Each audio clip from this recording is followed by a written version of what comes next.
Office of the Medical Examiner, Beatsville. Dr. Jack Hadman is speaking. How can I help you? Good evening, this is Kate Brooks. I'm not sure if you remember me. A few weeks ago, we talked about an article I'm working on. It's about your wife. I dropped by last Friday to speak to you, but you weren't working at the time. I asked the security guard to pass on a note for me. I would like us to discuss the topic of... I thought I had made it painfully obvious. For the last time. No! Please don't call me again and stop inquiring about my wife! Damn journalists. They don't let me work. God damn it. I'm not in the best frame of mind to record a lecture for my students now. I'm feeling completely broken. Where did I leave my meds this time?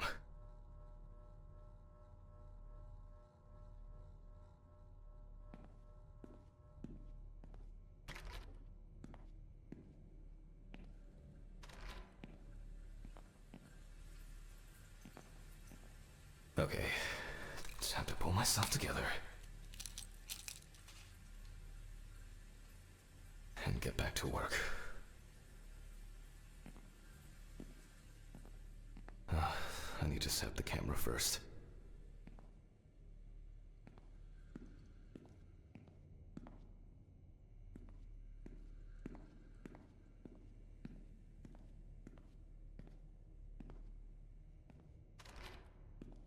This place is starting to look like a hoarder's dream, rather than a... Now remember, Jack, don't forget to hit the record button this time.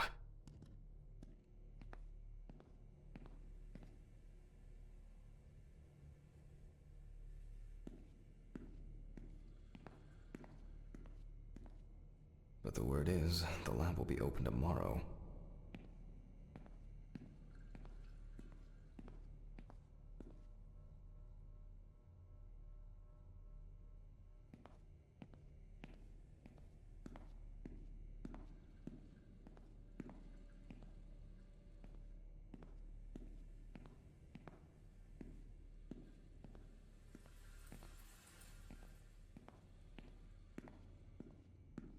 But the word is, the lab will be open tomorrow. Hopefully the new tripod is going to hold up.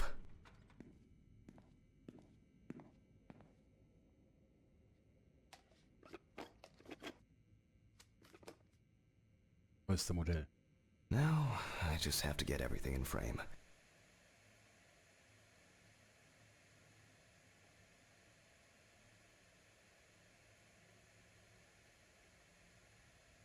This should be fine. November 20th, 1991. Time, 8:43 p.m. Recording for medical students from the University of Missouri. This autopsy is conducted by Jack Hadman. Hello, everyone. Welcome to the autopsy room. Today, you will have the dubious pleasure of following a full autopsy, step by step. For those of you who have already... Let's start.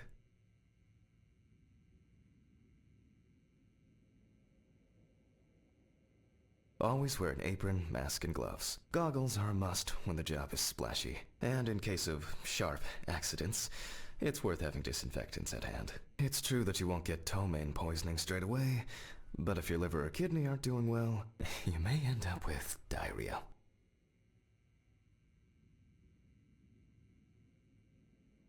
The cadaver is placed on its back on the autopsy table. The pathologist stands on the right of the deceased. Make sure that all the necessary tools are always at hand so that you don't have to run around looking for something, like I do all the time. In the process of revealing and securing forensic evidence, it is difficult not to interfere with the original condition of the deceased. Written and photographic documentation plays a vital role throughout the entire examination process.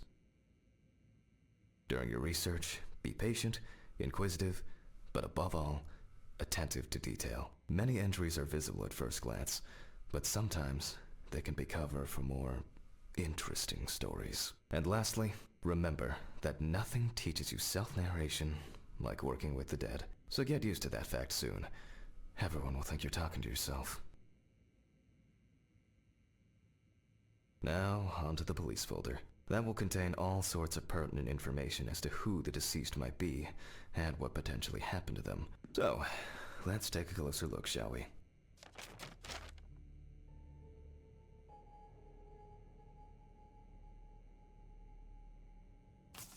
The deceased was found on the outskirts of a parking lot at a gas station, where he often begged and persistently offered drivers to wash their car windows.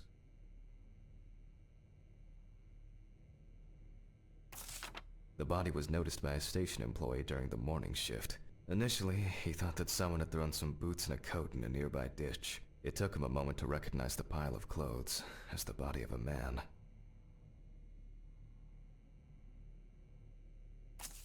He worked most of his life at the local port dealing with unloaded cargo. He was fired for being drunk and starting fights. His son runs a hardware store on his own. His wife left him years ago. They both had no contact with the deceased. Signs of libation were found around the body. Empty bottles, traces of an inept attempt to start a fire, and a scattered makeshift blanket.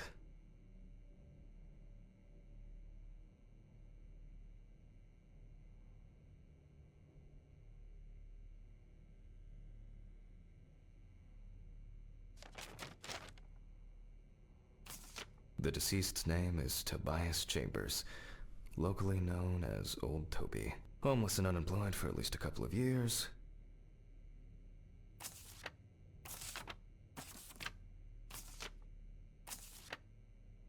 That's it. It's worth remembering the context around the scene of a death. This allows you to better interpret any traces found on the body. I shouldn't start the procedure without gloves.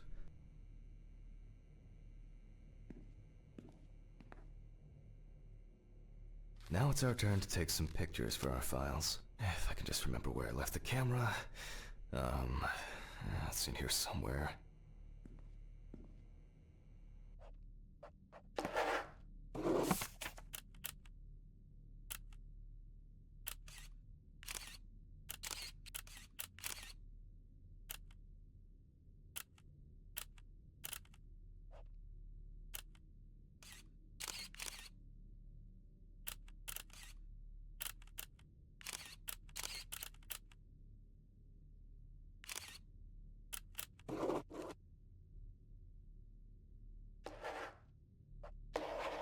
Aha!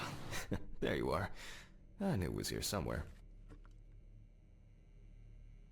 As I mentioned at the beginning, before we begin the internal examination, we need to document the cadaver and the condition it arrived in. We begin with a full body photo. Try and stick to the top-down rule, but this is not always possible. Let's keep in mind it's all about the legibility, not the perfect frame.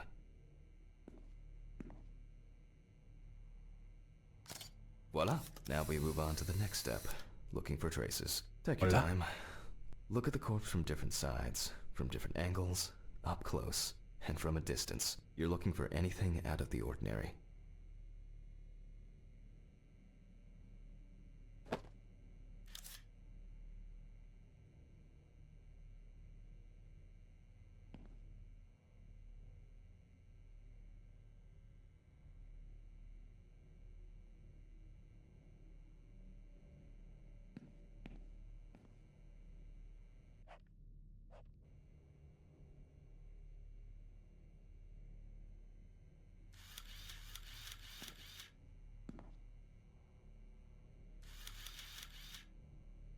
Some wounds in the feet and signs of frostbite, probably because the subject's shoes were too small.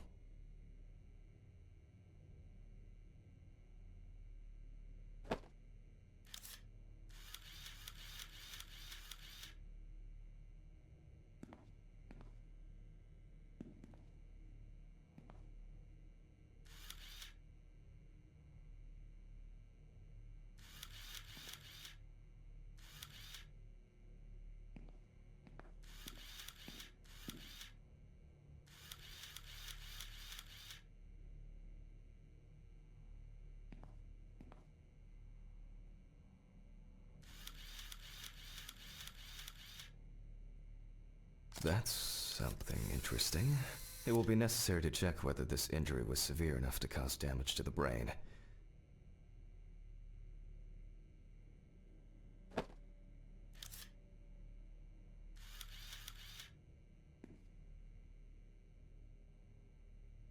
Hardened hands, worn out by physical work, and frostbite?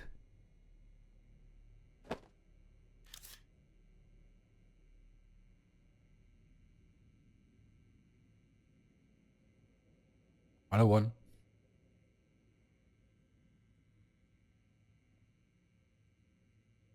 Another one.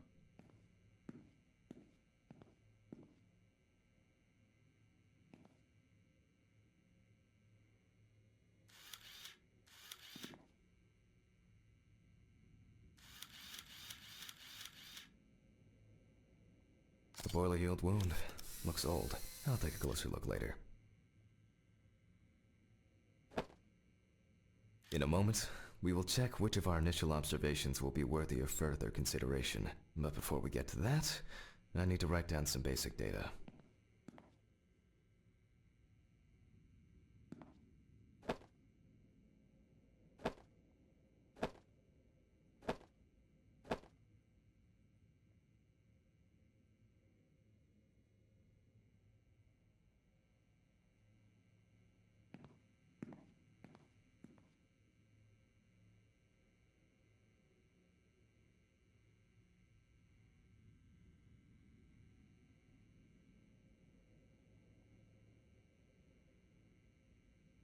Scalpel, scissors, syringe, magnifying glass, knife.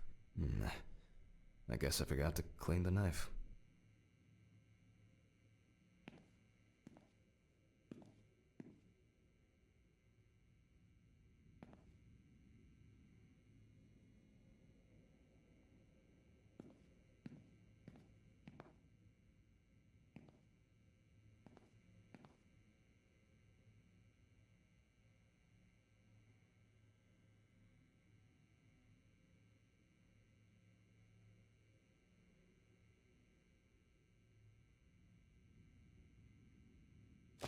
Personal information.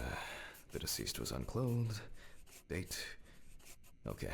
As you can see, I note everything down on previously prepared forms. Every pathologist must keep a detailed record of every step of the autopsy. This not only allows you to track the procedure, but also collates the results together, upon which you may back up your conclusions. So, enough of the boring prep. Let's begin by taking a closer look at the spots I photographed earlier. For this, you're going to need a magnifying glass.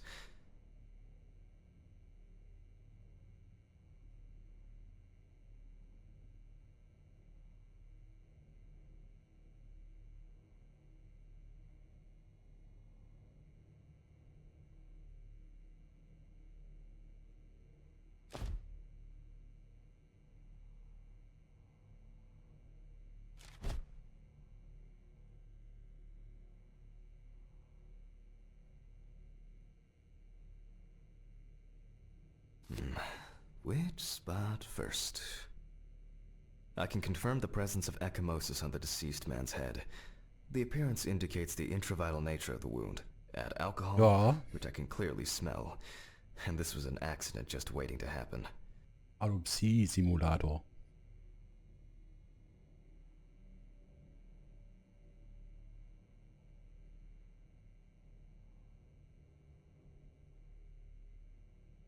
It looks like a burn mark. No doubt painful, but it's not pertinent for this case.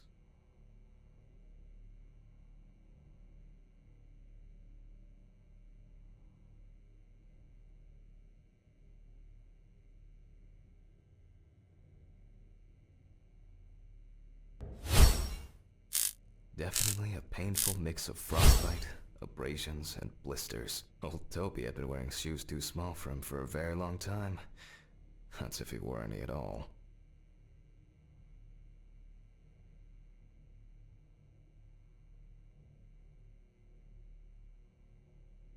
Here we can see frostbite on the fingertips. We can tell by the characteristic skin color. Auf jeden Fall kalt.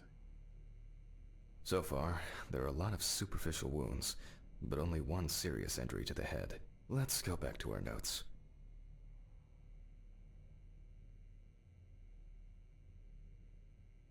First, I marked the location of the injuries and the head wound. Definitely an important clue. This is even though this type of wound didn't contribute. We're not in frost season yet. If Toby's body was cold for a prolonged period, the frostbite could have resulted from the body's defense reaction. The safety of the internal organs is more important than fingers, nose, or ears. As you can see, we don't have much to go on. Let's write down what preliminary causes of death we can think of.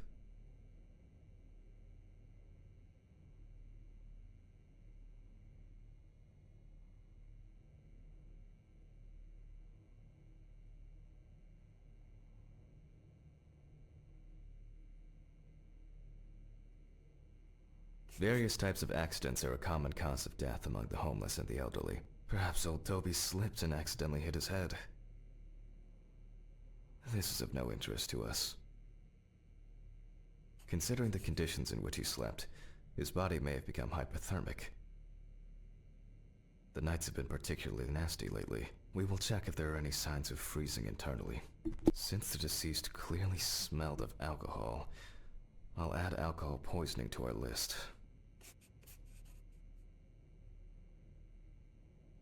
We still have one thing left from the basics: rigor mortis.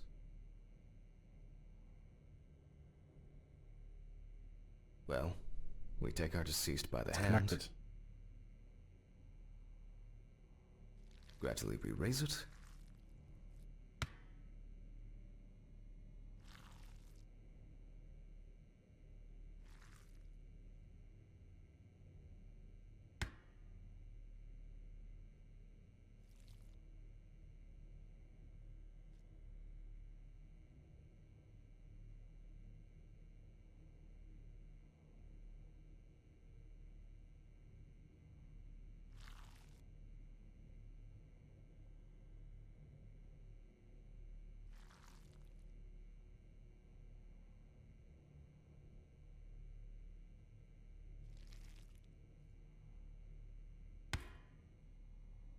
Klatsch.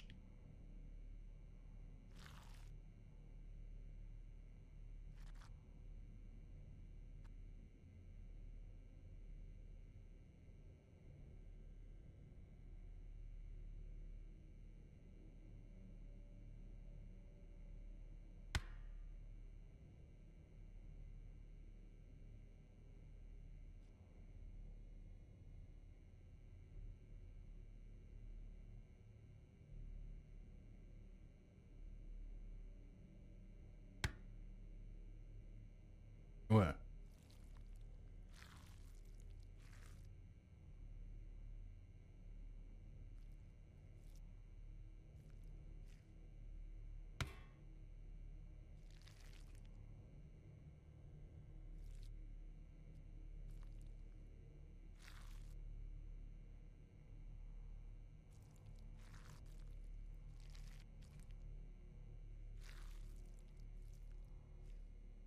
Now let it go. As you can see, the hand falls loose. What's the conclusion? Death must have occurred more than 72 hours ago. The police information appears correct.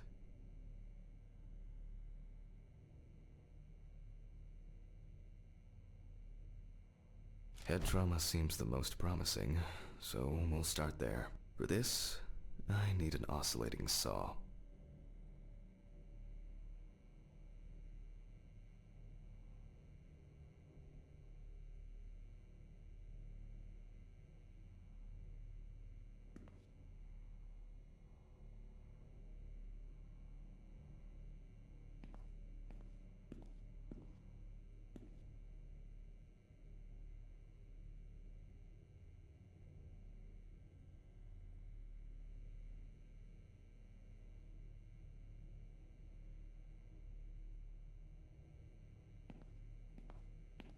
Als Schädelsäge.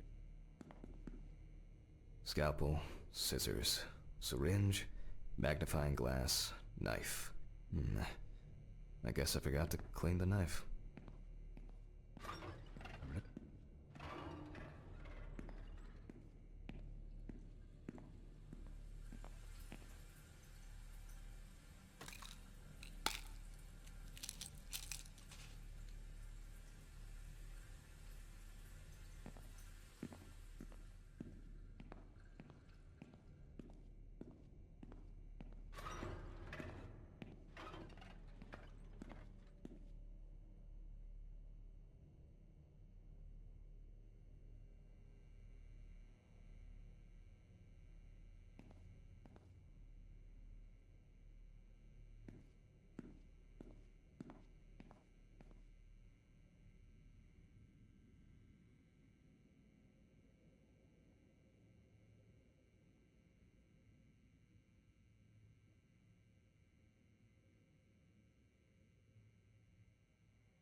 Ja, wer wäscht sich denn heute noch die Hände? The cut is made from ear to ear.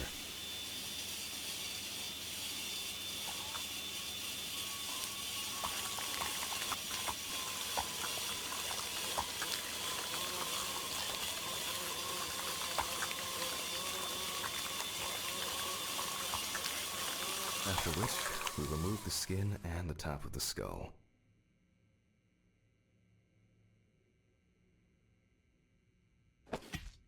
After the basic examination, we can see that the brain's cerebral gyri in both hemispheres are symmetric. The brain looks good. Let's take a cross-section.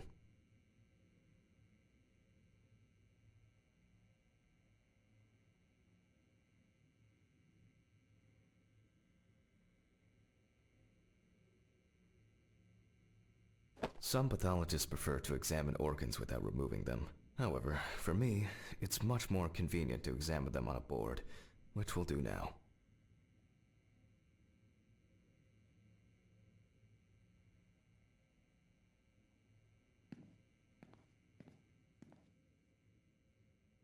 Holding a long, narrow blade knife in the dominant hand, we slowly cut the cranial nerves on both sides, all the time pulling the brain towards us.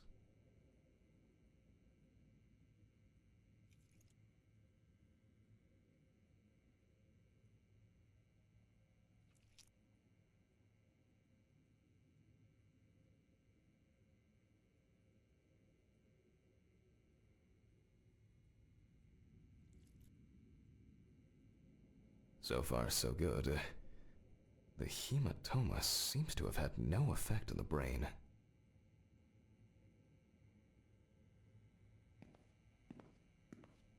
Tablettensüchtig, der braucht schon mehr Tabletten.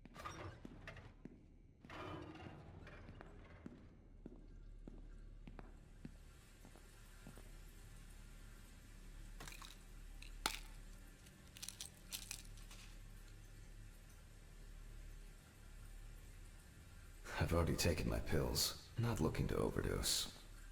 Eine Overdose. Okay.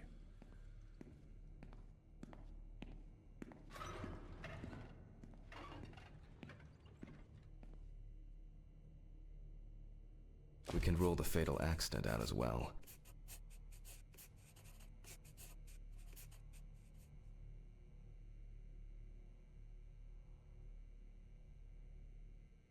Brain is in good condition, so we have no choice but to proceed to the internal examination of the other organs. I grab a scalpel from my kit.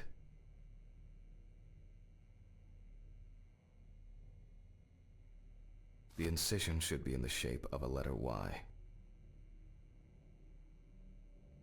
We use a deep cut to reach all the way to the ribs and to penetrate the abdominal wall.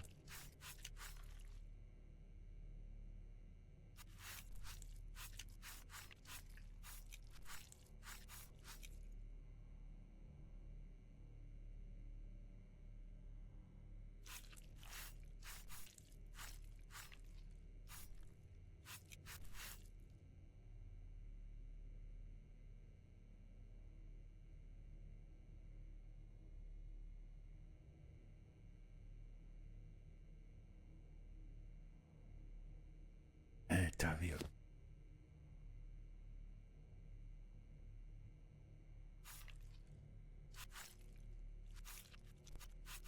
All right. Now we peel back and Da brauchen wir separate aber the noch nicht skin. durch.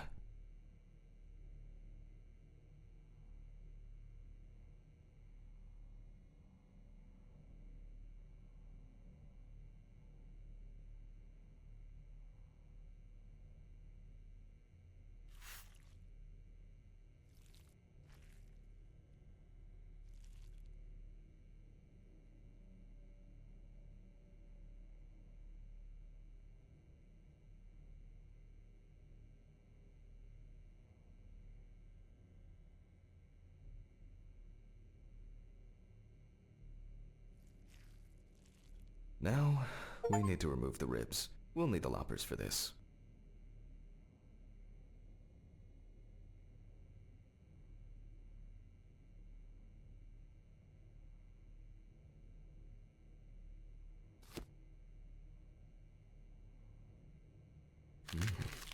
Quite a satisfying crunch, for some anyway. After removing the cartilage tissue, we instantly noticed two things. Firstly, there is no congestion of the internal organs. This means that although the deceased was hypothermic, it didn't kill him. Secondly, the deceased smoked like a chimney. So, we should take a closer look at those lungs. Raucher. Auf jeden Fall. We can see widespread black and tarry deposits caused by smoking cigarettes. Despite the tragic condition of the lungs, they are not the cause of death. Alice smoked too. It didn't kill her, but... what was I talking about? Lungs. Yes. Advanced inflammation.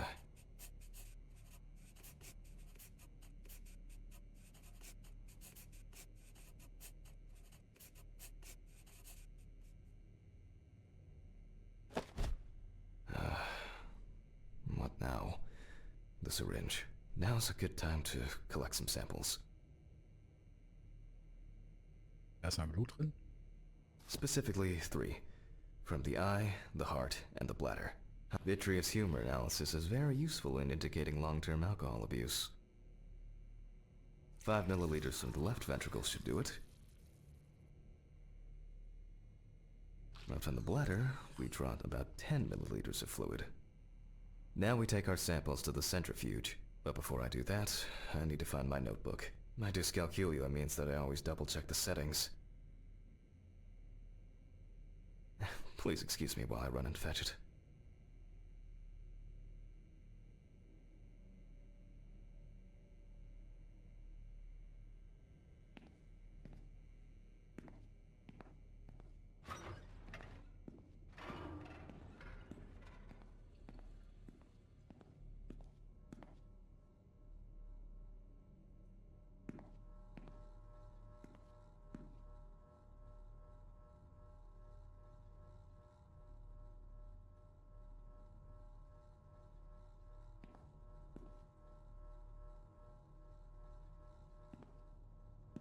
This whole thing is covered in stains.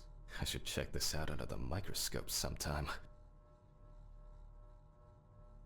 Das ist ein Sinn, dass uns das ist die Story von diesem Spiel.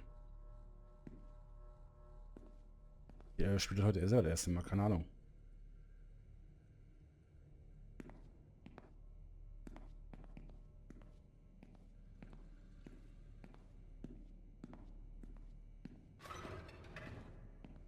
Let's get back to the examination. We put all of the samples into the rotor. Also ist nachher, dass du selber rausfahren kannst. Leichen abholen.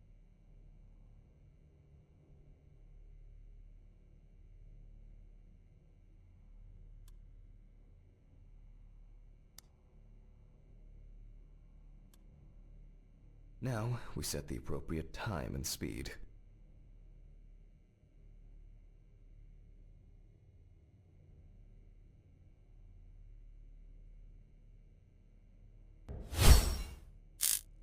Ahnung. Luftrakete.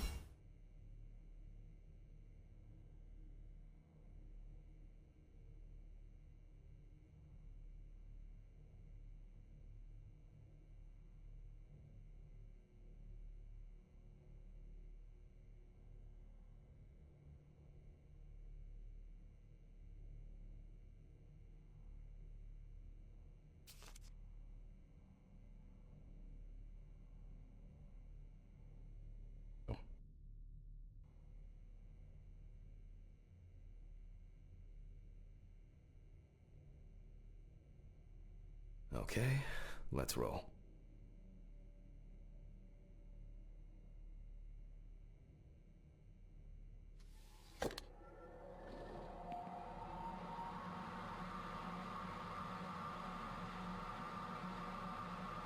Oh shit, the fuses again.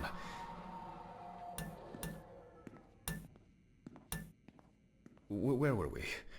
Oh yes, the blood alcohol concentration.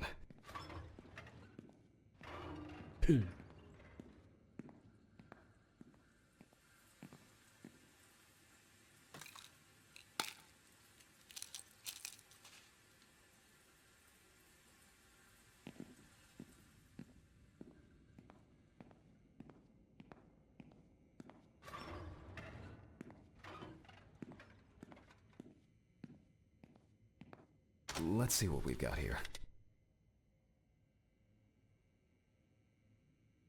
Everything's separated as it should. Our lab is closed until tomorrow after the last, incident. However, considering that Toby's favorite eau de parfum appears to be ethanol, I'm guessing the results won't surprise me at all.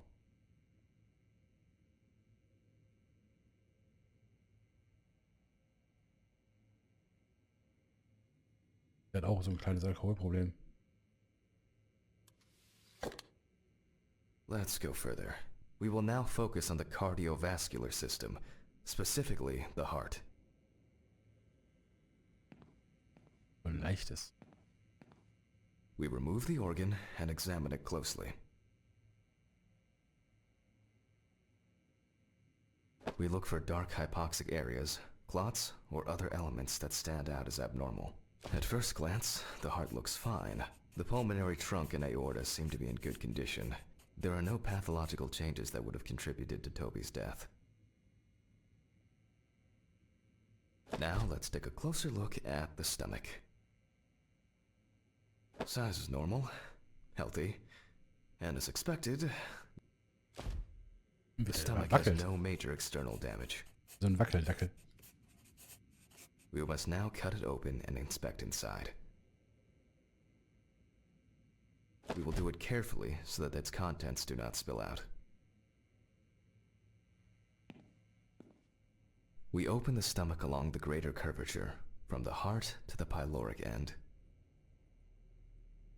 Oh, I already feel like there's something left inside.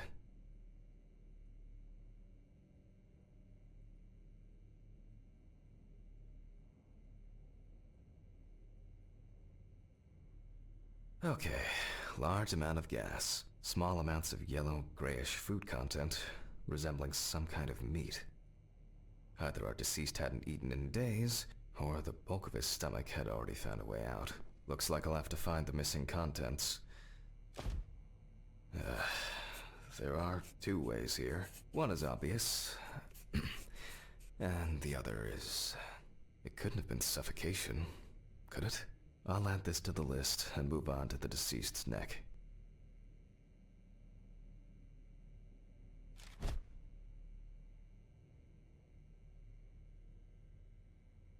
At first glance, the trachea looks normal. Same result as with the stomach. The external inspection doesn't tell us anything. This time we'll cut on a tray. Oh Mann.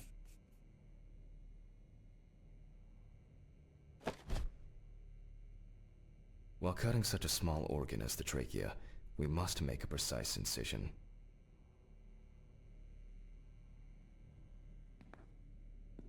To be able to cut with the very tip of the blade, we must hold the scalpel as we would a pen.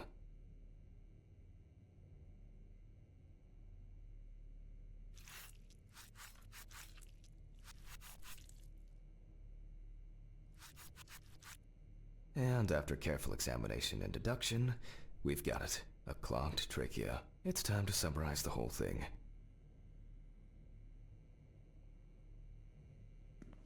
What's it? Based on the report and preliminary documentation, it's safe to assume that the deceased passed out after consumption of alcohol and then fell asleep on his back.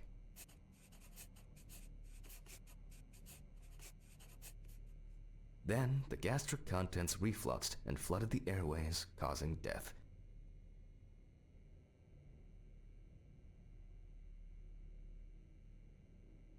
That's why we don't forget about the recovery position at dorm parties.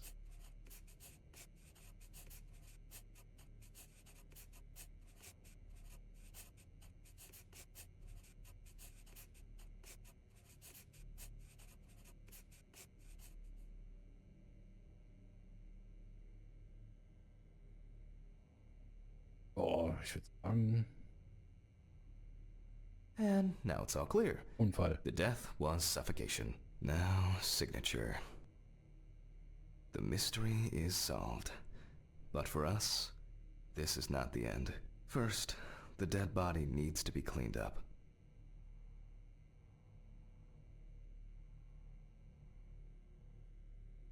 For this, we will need to close the body and grab the needle. First, we unroll the skin flaps.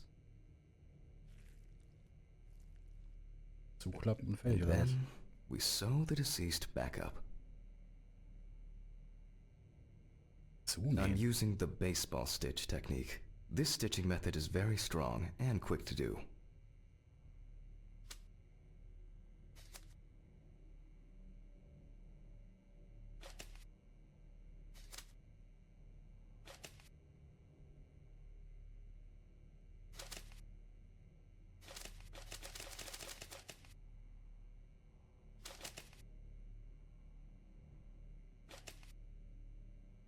Beautiful. Geil. So sieht das aus.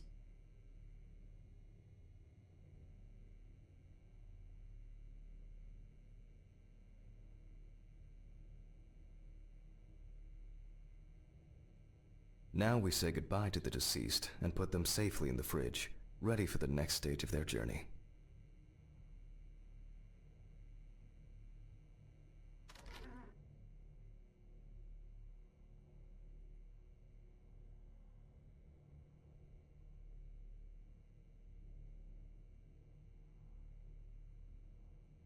Das habe ich schon öfter gesagt.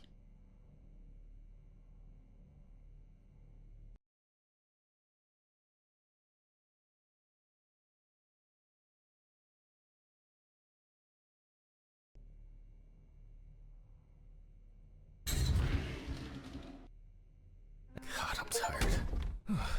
I'll drop these samples off at the lab on the way to the bar. Warum die ganze Scheiße jetzt hier weg?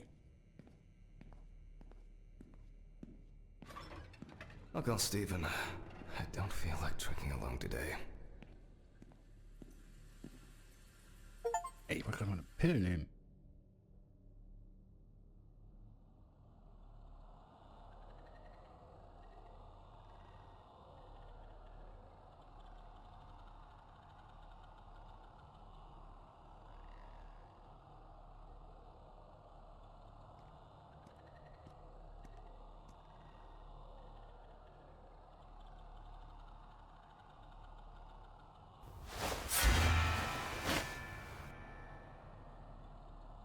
Oh.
Ey, ich glaube, der hat zu viel Terminator geguckt. Forgive Oder so. me.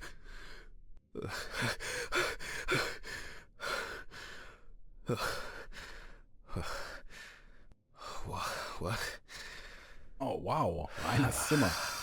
Christ. What a dream. Ah, fuck.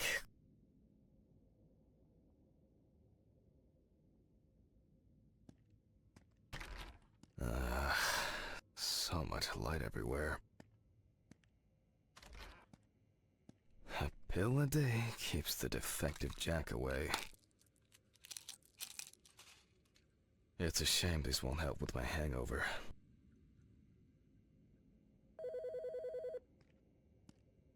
The fucking phone. Okay. I know I'm late. I'll be there soon. It's not like the dead are impatient. Jack, no. Alice? Who is this? It's Charlotte Graves. Oh God, I'm sorry. I didn't recognize you. I thought it was work calling. It's okay. I hate it when work calls me at home, too. How is everything? We haven't talked since... you know.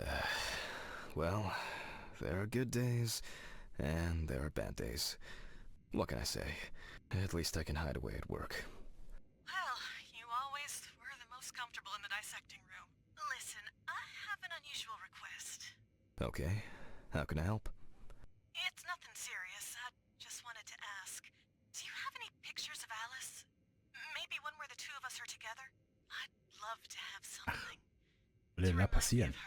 I guess. Ist da so ein paar I'm not sure. Kotztüten vollkotzt? I'll look through her things. Thank you. I'm sorry to trouble you with this. All this can't be easy for you. I'll get through it somehow. I've been meaning to sort through her stuff for a while. Have you asked Stephen if he has anything? Yes, I spoke with him this morning. He said he gave everything to their mother and that I should ask you. I see. Jack, I know you're trying. That you cope somehow. Stephen's there for you. Although, well, we all know how he can be. But, I mean, if you wanted to reminisce about Alice, talk. I really should go now. I overslept, I'm late for work, and I still have some errands to run on the way. Oh. Okay, sure. Sorry to keep you. I'll look for something and send it over. Thanks for the call, and bye. Oh, do you have my address? Not on hand. You'd best remind me again. 292 Browning Lane, apartment 432, Johnson City, New York, 13790. Got it. Thanks. Thank you. It would mean a lot to me. Just miss her so Hoffe, hat much. sie irgendwo. Yeah, me too. And that's okay. Really, no problem. Thank you. Take care, Jack. You too, Charlotte. It was nice to hear you. Well, that was a bit unexpected. I should Keine probably Ahnung. find something to send. Wann? Weiß ich nicht.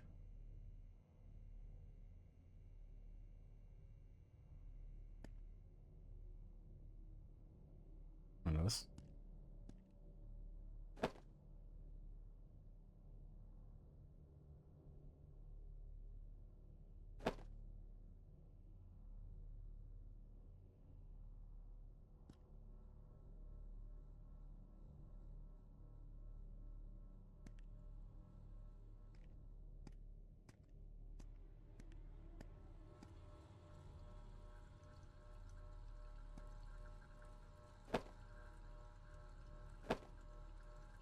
Some days, I just feel like setting fire to all this paperwork. I'm fed up.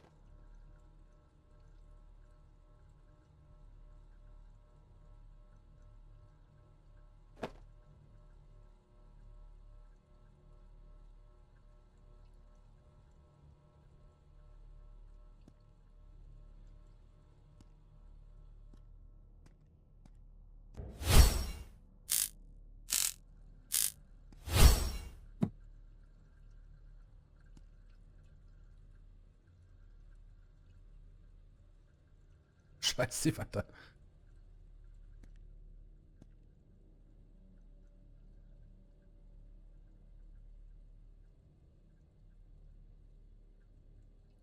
Ey, Bolek.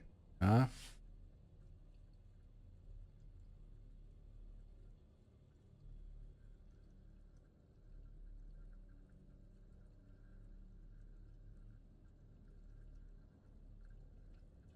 It's been almost a year.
for today, dinner in town and takeaway coffee.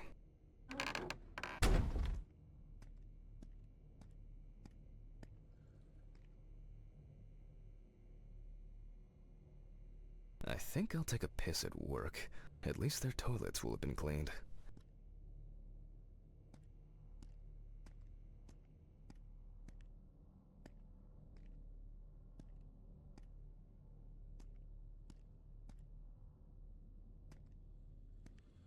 I wasn't able to support her through this.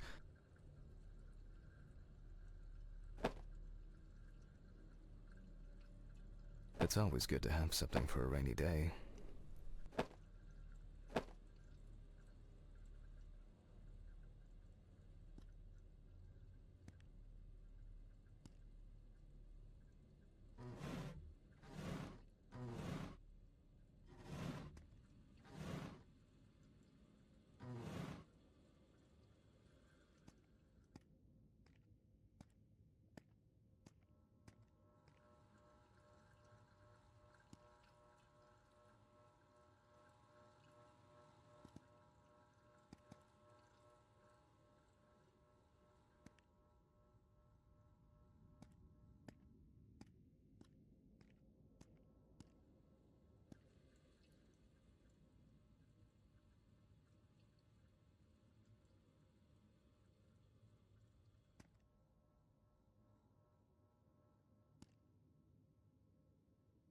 I'm not in the mood for music lately.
It's always good to have something for a rainy day.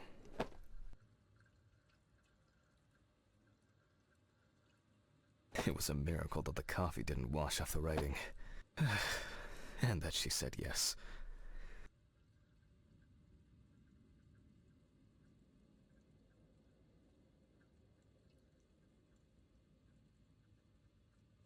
Ist ohne Tag. Ihn alles zu schicken.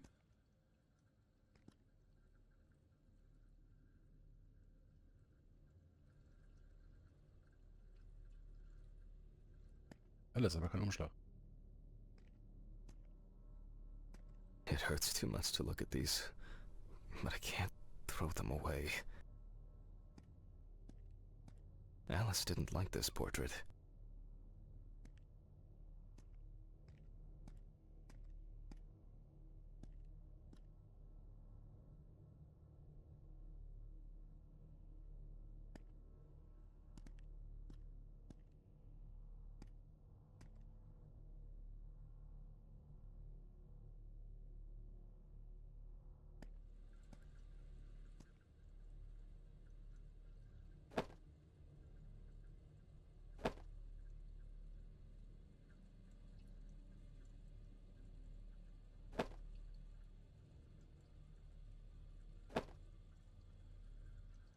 I still feel uneasy.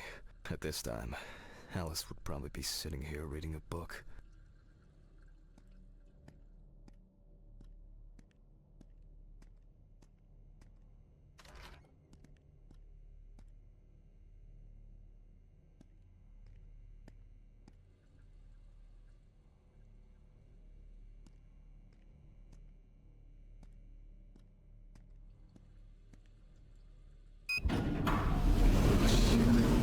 Almost left the door open.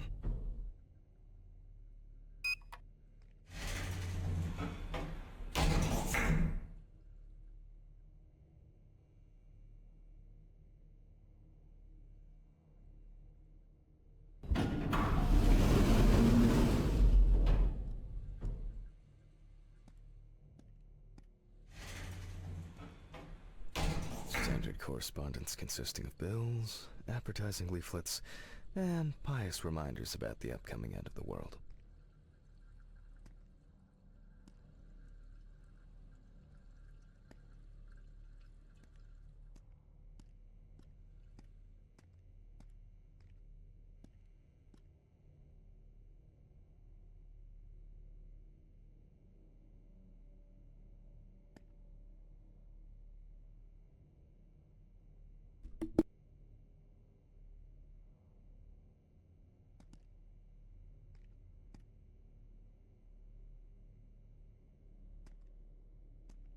Machen.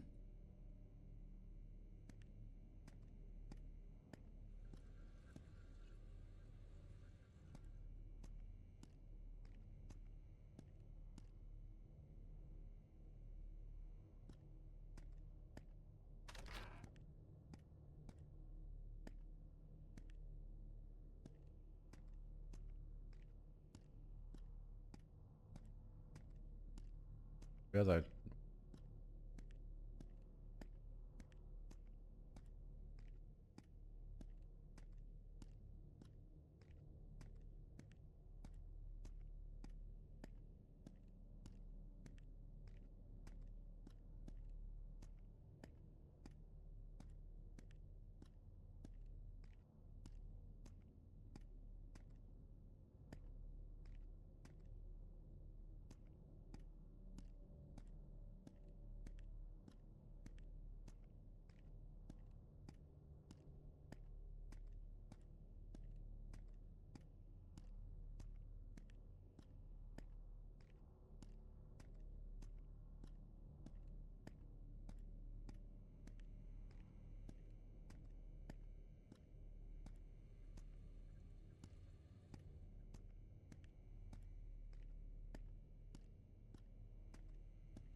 I don't think it's going to rain.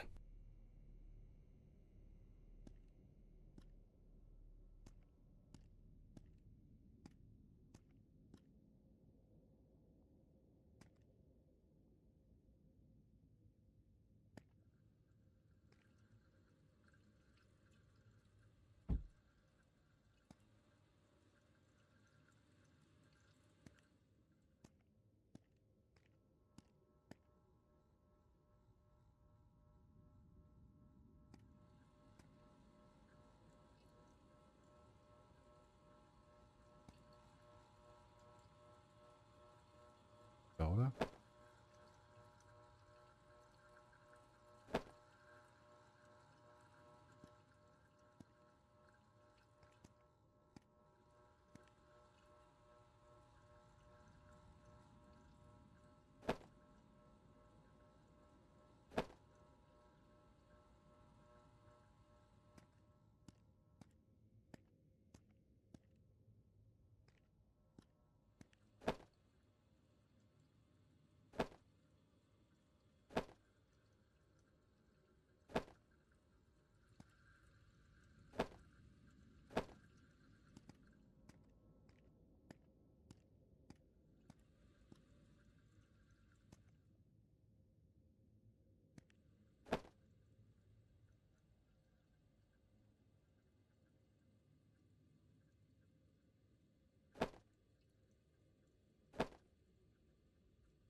The view isn't spectacular, but Why does that car look familiar?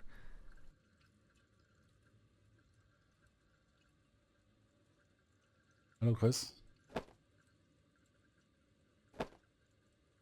The view isn't spectacular, but why does that car look familiar?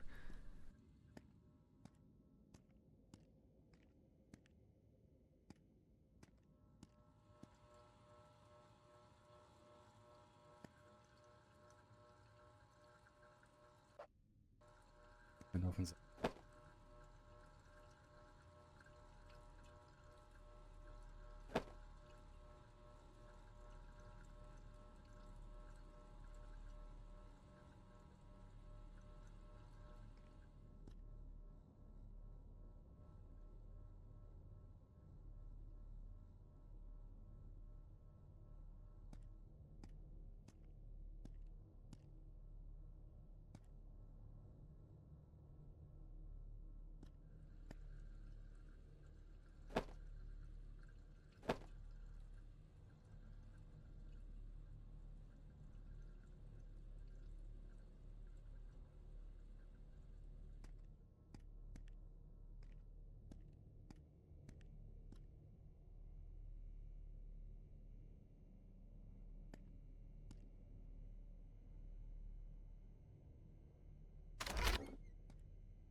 It's just too dirty to use.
Some days, I just feel like setting fire to all this paperwork. I'm fed up with it.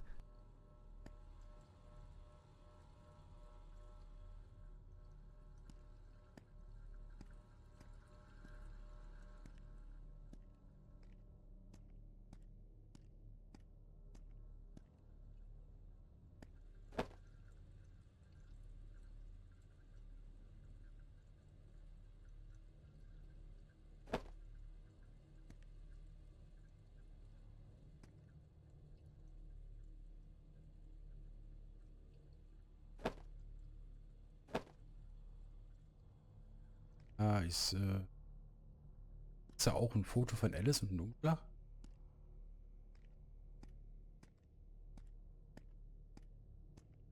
Wo ist das hier schon?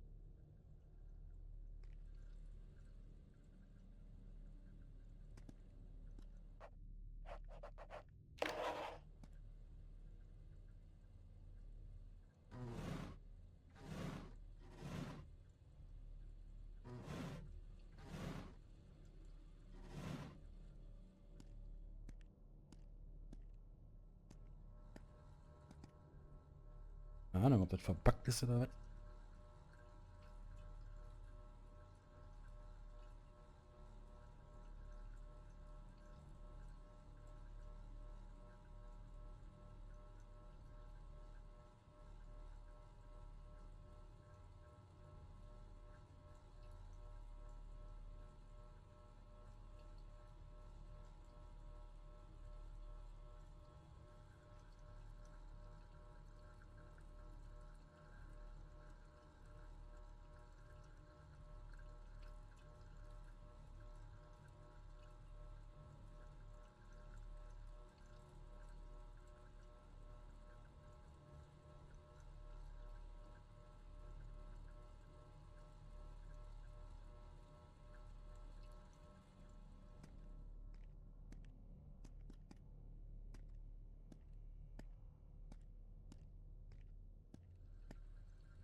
It's always good to have something for a rainy day. It's always good to have something for a rainy day.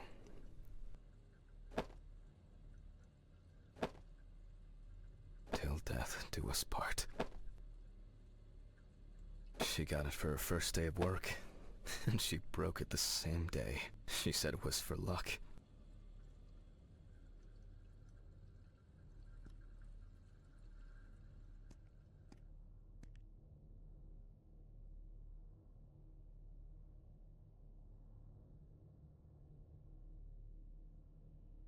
Ja, von Alice. Ich finde ein Foto von Alice und einen Umschlag, ihn an Charlotte zu schicken.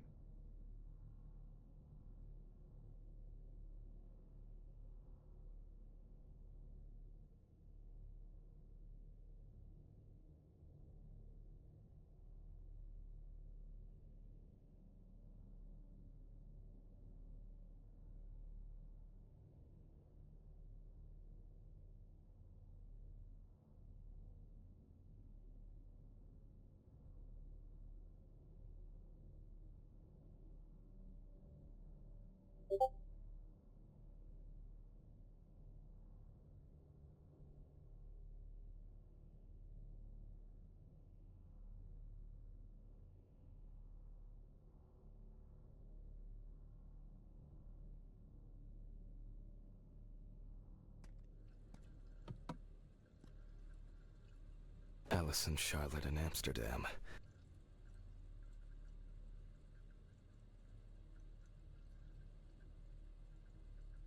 It's hard to believe they've known each other for so long. It would be better if Charlotte had this. It deserves to be on display, and not hidden in a drawer. Okay, time to go to work. I'm seriously late.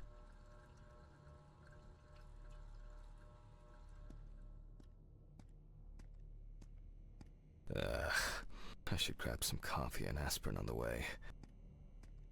Schublade muss er erstmal finden.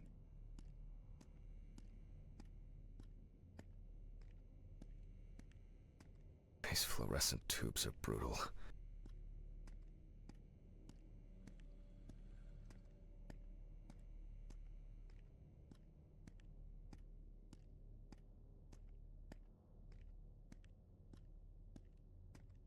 Das hat ja als erstes gefunden.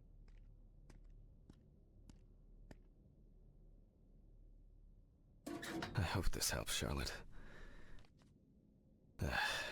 Okay. All done here. Time to go. Huh?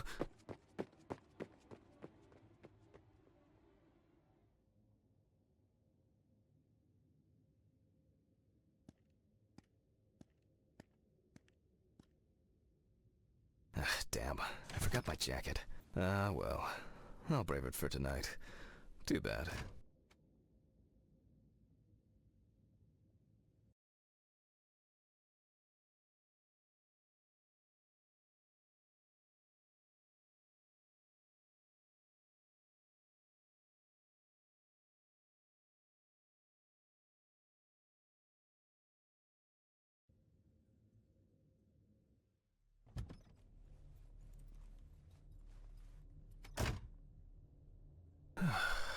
Nice and fresh. At least it's peaceful here.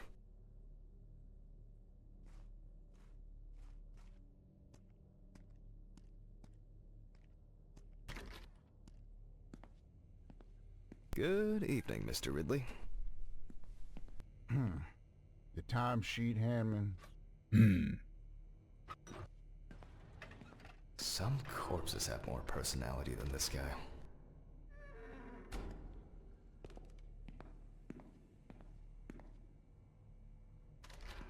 Christ.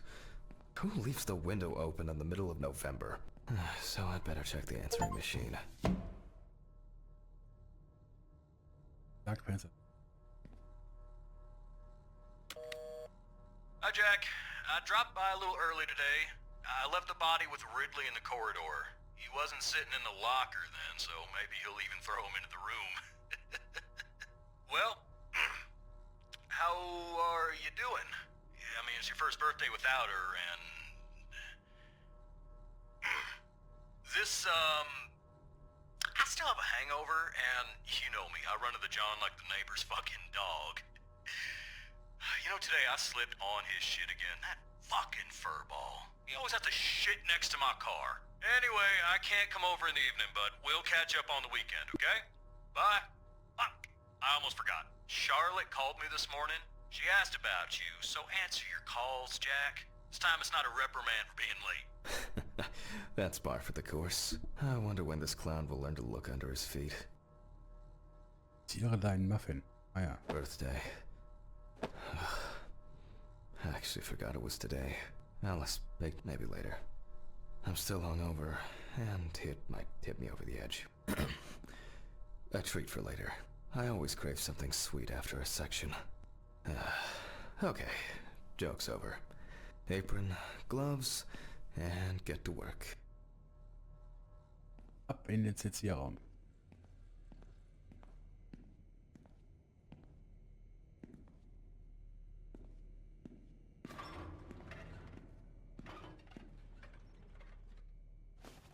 Ah, man. I remember you. You were on that talent show. What was your name again? I need to order another batch of these. I've got to remember to do that later. And that's the whole point.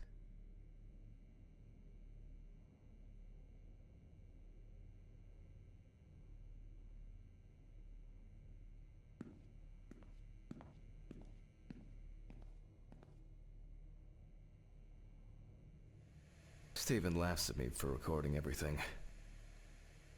He says I have a bigger collection of stuff like this than most of the creeps he's caught. November 21st, 1991. Time, 9:13 p.m. The autopsy is conducted by Jack Hanman. Lecture for the Medical University of Missouri. After yesterday's lecture, you should already know the ins and outs, so today we'll be consolidating our knowledge. So, where do I start? That's right, Billy's folder. Schnibbelt. Ah, yes, Samantha Barker. Now I remember. There's probably going to be a lot of chatter about this. Found in her own apartment by police patrol. Officers were called by a concerned friend of the deceased, who had been unable to contact Barker for several days. During the interrogation, a friend of the deceased admitted that Samantha never got to grips with the sudden fame that came after winning such a high-profile talent show. The deceased was found in her own apartment, in a semi-recumbent position on an armchair. Large quantities of alcohol and empty packets of sleeping pills were also found in the apartment. After her first album became a commercial success, she was hit with a creative drought. She suffered panic attacks and severe sleep problems. Drugs and medication came into play. When questioned, friends admitted that Samantha's last days before losing contact seemed extremely happy and relaxed. She also quit drinking alcohol and mentioned something about rehab. The friend also admits that there was no indication of an impending tragedy.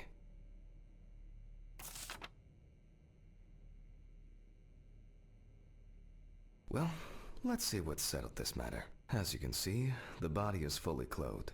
Therefore, before we move on to photographic documentation, we must remove the clothes. This time, we don't have to focus on the clothes. Okay, now we can continue with the examination. Again, begin by taking photographs of the cadaver. I guarantee that over time, it will cease being embarrassing for you.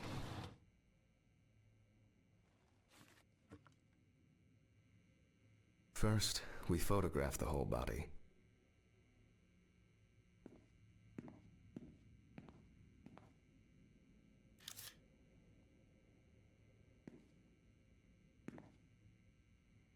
Ease. And now, any suspicious-looking marks or wounds.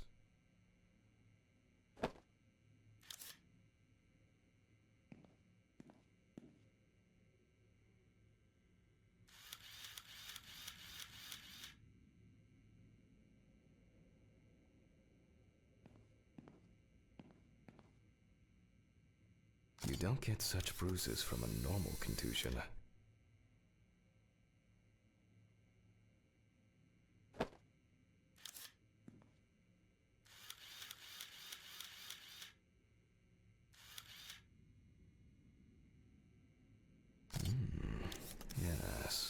seen this many times.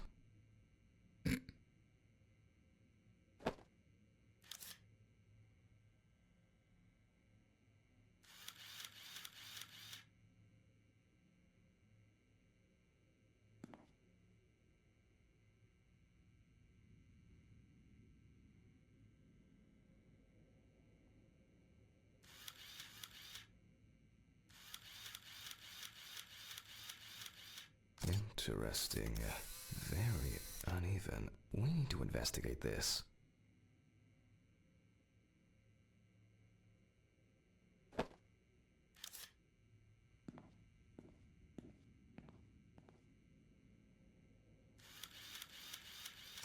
Well, there's even more here.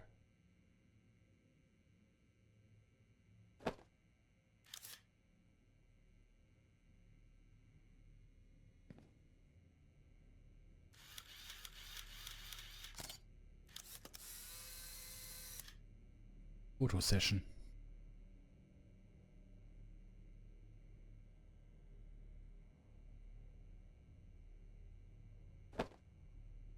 A few we will need to look into here.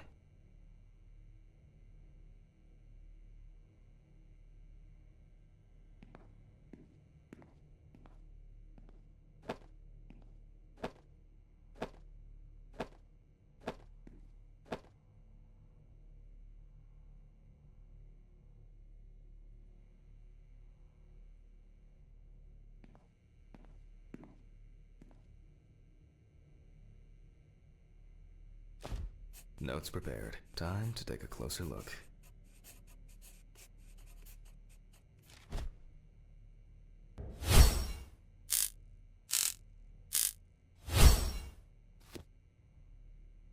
Some furrows have imprinted more strongly, others less, as if someone was, undecided?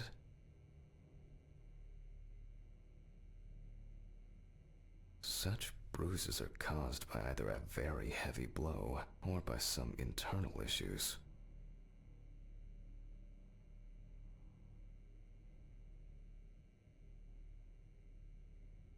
More numerous blisters.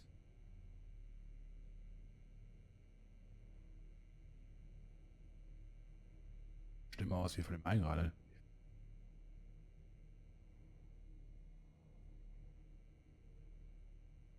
And here's something interesting. The skin of the deceased is covered with numerous blisters. Some of them are ruptured. Others still contain fluid residue.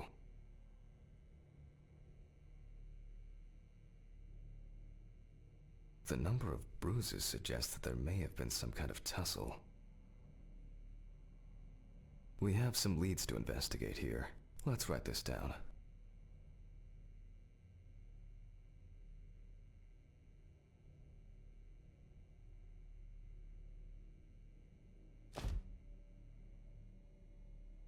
On the neck of the deceased. Currently, it's difficult to say whether the bruises were the result, although it's easier to have a break in general. Given the condition of the deceased, it's difficult to tell immediately whether the bruises were the result of a struggle, or perhaps the result of iron deficiency.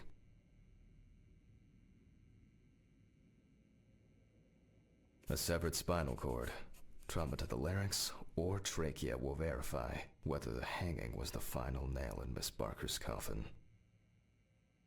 After examining the organs, we can easily verify whether there was internal bleeding or whether the deceased was suffering from something. To be checked in the lab later. I'll add barbiturates to the list of necessary tests. The examination with a UV lamp will dispel some doubts. Potential attackers could have left traces. Given the testimony of the victim's friend, I add alcohol poisoning to the list of potential causes of Miss Barker's death. A blood test will no doubt quickly verify that hypothesis. But first I'll check for external traces. For this we use the good old UV lamp.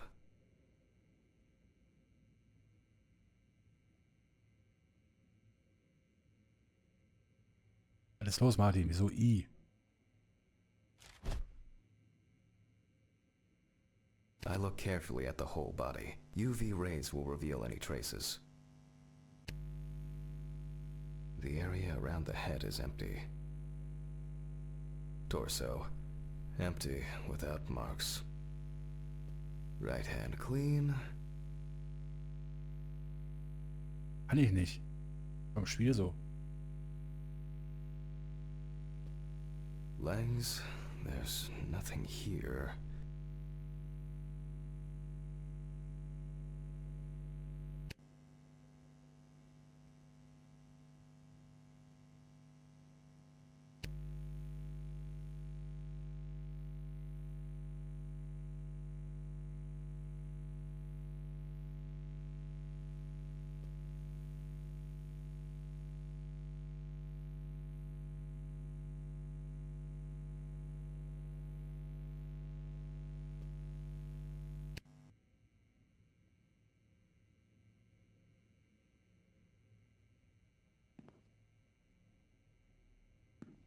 Grüß dich.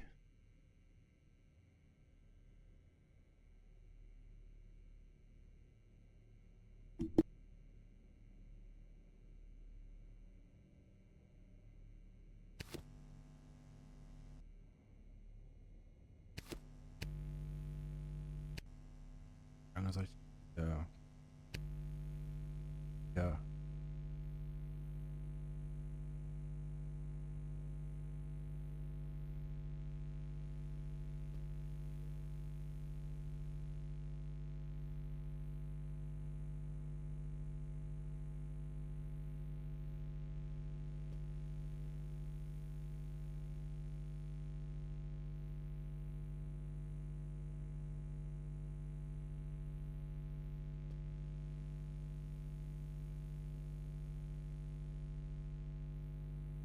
The left hand seems to be fine.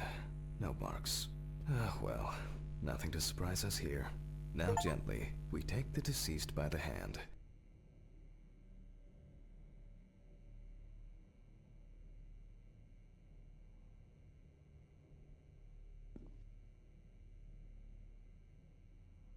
And we check for rigor mortis.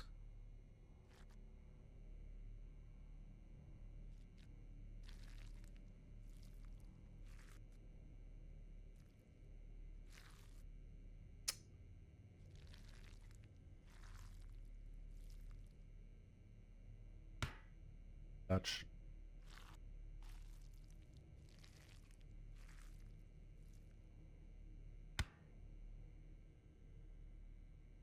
Gut, Fisch auf den Tisch schmeißen. Ah.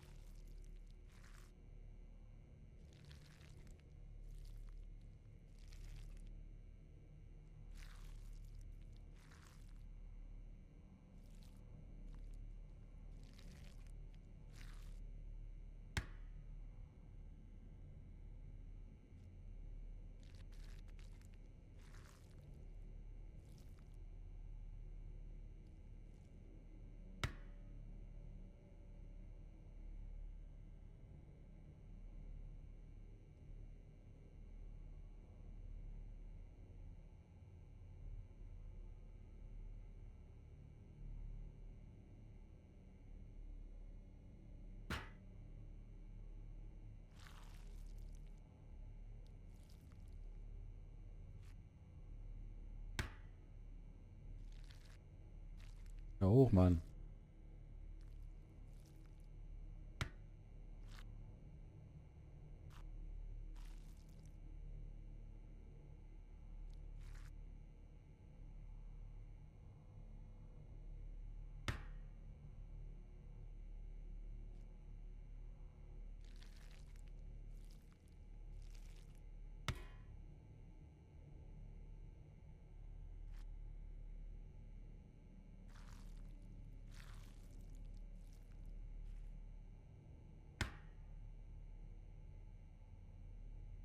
Oh Mann.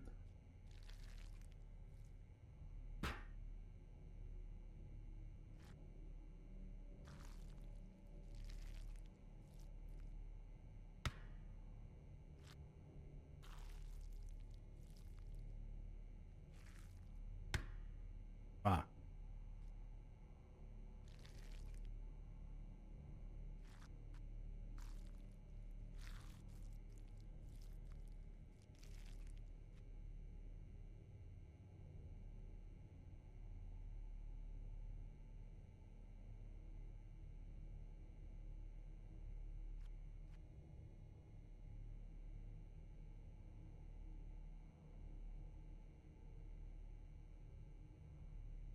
Ja, genau. Leichenstarre. Wenn ich da mit diesem Balken oder das werden soll da.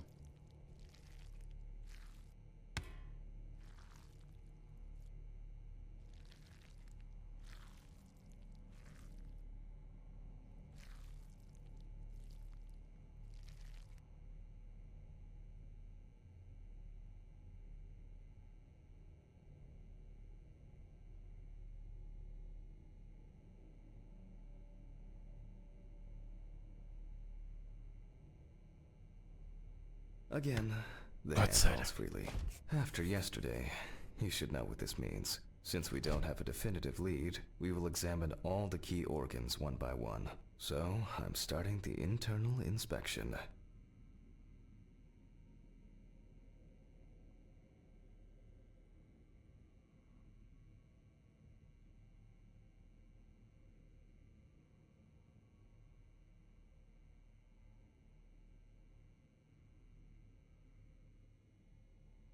Ja, Juan. Dir wünsche ich auch einen schönen Abend. Zum nächsten Mal.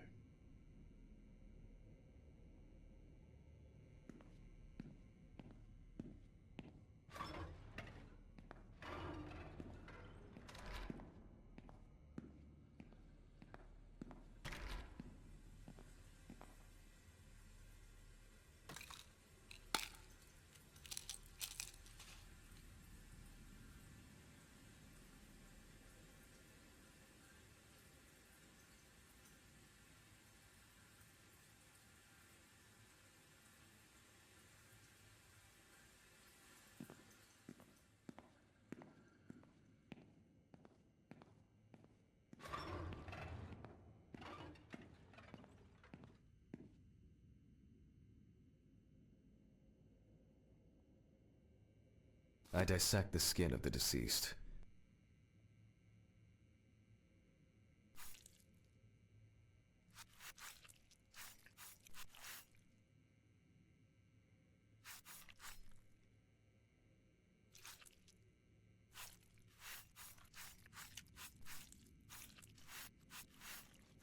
And I proceed to deflect the skin flaps.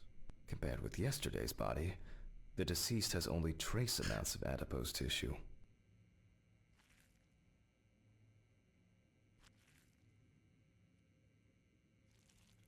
Now for the ribs. What do we have here? Or rather, what don't we have? There is certainly no sign of internal bleeding. Sometimes regarding bruising, it doesn't take much. My wife was constantly banging into furniture, walking into door frames. That's a wonder she never broke anything. Before I disembowel the deceased, I will take samples for toxicological tests to determine the alcohol content in the body. I just need my... All done. I'll transfer these to the centrifuge. What was it? 15, 70, 10, 75? Oh. Maybe one day I won't need my notebook.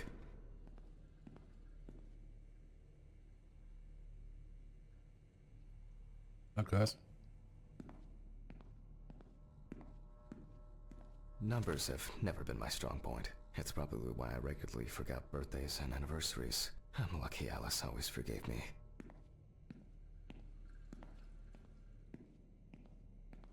Ja, Halle.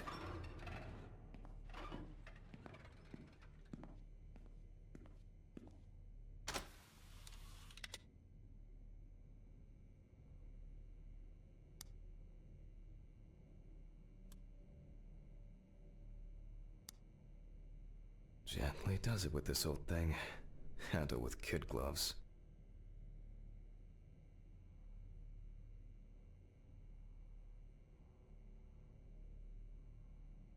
I'm starting the centrifuge. Let's see what results come out. The laboratory is already open, so... Fucking hell! Ridley! Mr. Ridley! Where is he? The fuses need resetting. Fuck it. I'll do it myself. I swear there was a flashlight in here.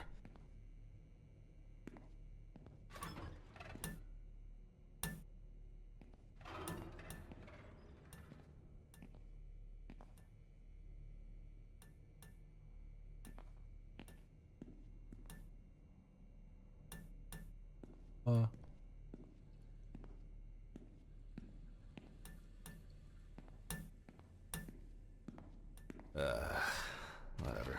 I know where the switches are anyway. First the right, and then the left.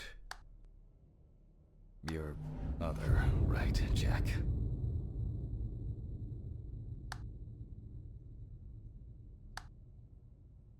And voila. Voila.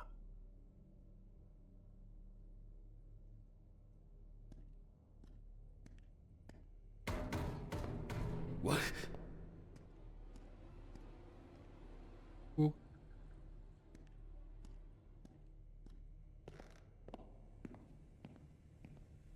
What the? Oh, for fuck's sake. Erstmal die Pillen. Can't I work in peace?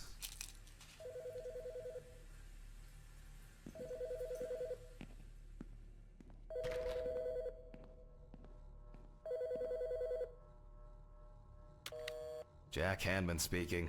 Easy, why so rude? Steve? Sorry, man.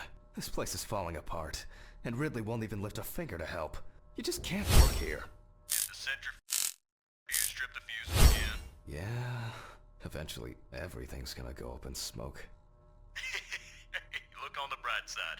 It's a free cremation with your autopsy. Jesus, stop it. That shit pisses me off.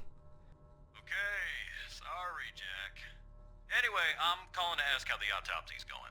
Soon there'll be journalists sniffing around for info, so we'd best be ready. I'll whiz through this in a couple of hours. It doesn't look like a complicated case to me. More of a formality. The report will be available in the morning.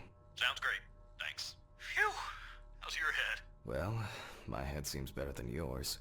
On the way to work. Holy fuck. Jack, turn on the radio. What? What's happening? Quiet. A 3-car police convoy was involved in an accident near Pete's Bay Bridge while transporting prisoners to Orleans Parish Prison. At the moment, we do not know the exact number of victims or whether any of the convicts escaped. However, the scale of the accident indicates a large number of victims, possibly even fatal ones.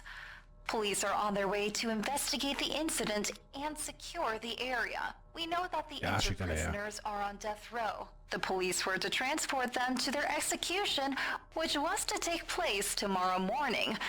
Many of them are very dangerous criminals. We will report on the matter on an ongoing basis, so stay tuned with us. What? Steven, was Red Pete one of the passengers? He was, wasn't he? What if he survived?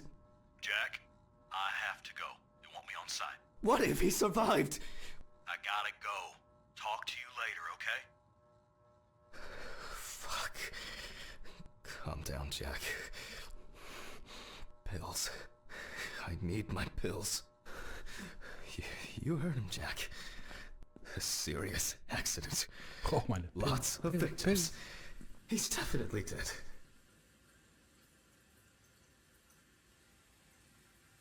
Yes. Nothing's going to happen. Jetzt kurz da. Christ. I've got to get back to work.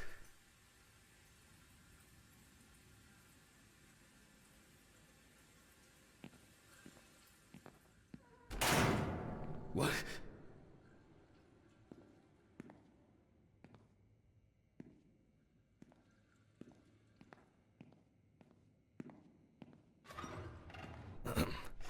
Technical break.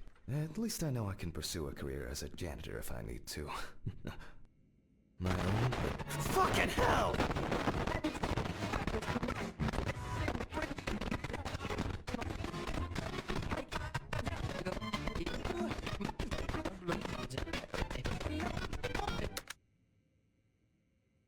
Donuts. Tja, Right. keine Ahnung, wer fällt's Let's auf. see if we were able to get anything out of this piece of crap. And miraculously, yes.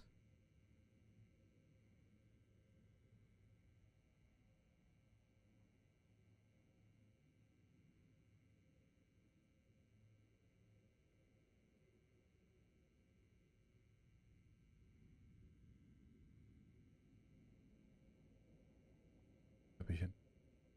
The samples did spin. I'll transfer them to the chromograph in the lab.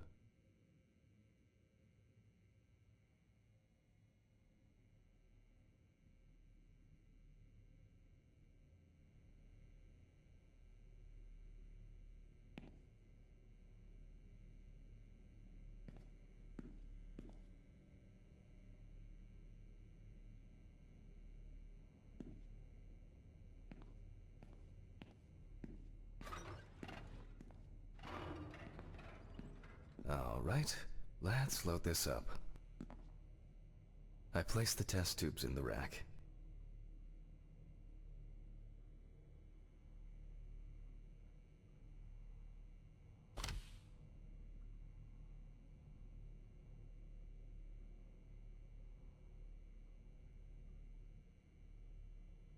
Now, just take 5 milliliters from each.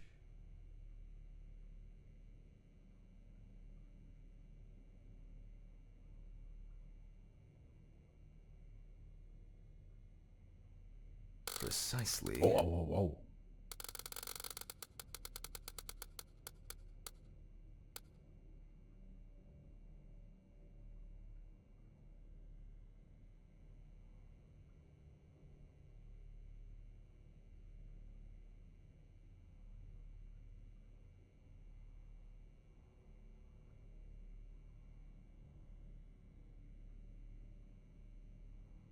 Doch.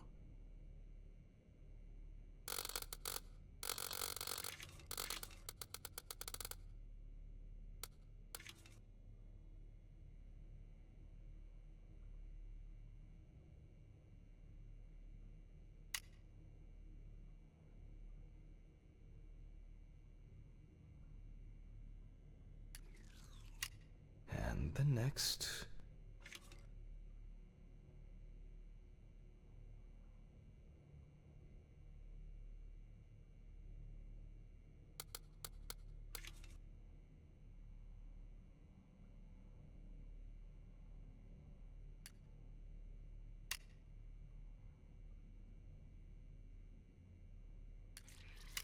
Five more.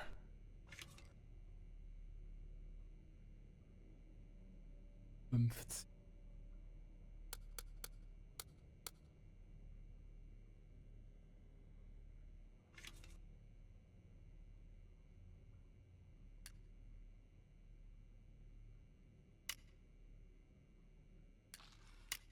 We put the prepared sample into the machine.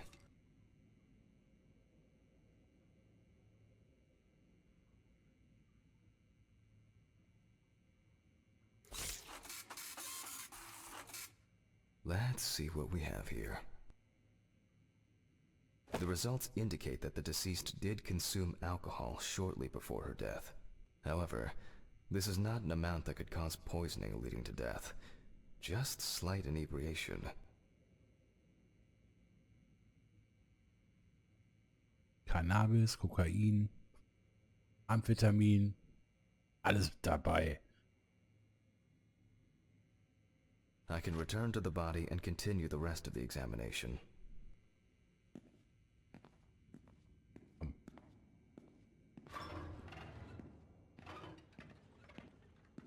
The chromatograph results show that we can eliminate alcohol poisoning from our list of potential causes of death. However, remember that alcohol can affect the functioning of the entire body. It disturbs the heart rhythm, accelerating its rate, and dilutes the blood, which may result in more severe bleeding in the event of an accident. Also remember that alcohol affects the metabolism of drugs in the liver, which I'll now look at in more detail. First, I'll pick up the syringe again. I'll take samples from the liver and the heart to test the concentration of barbiturates in the body.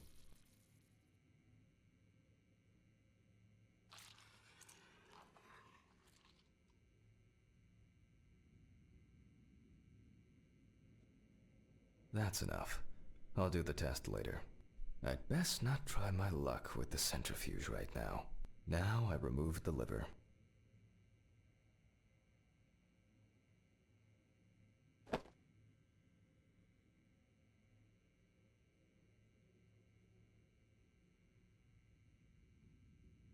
No lesions.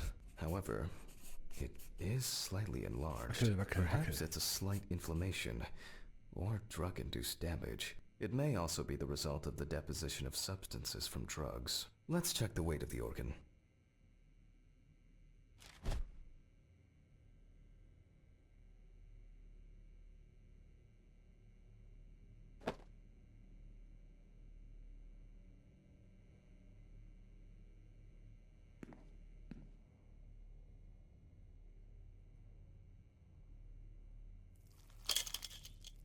The weight is 1,300 grams.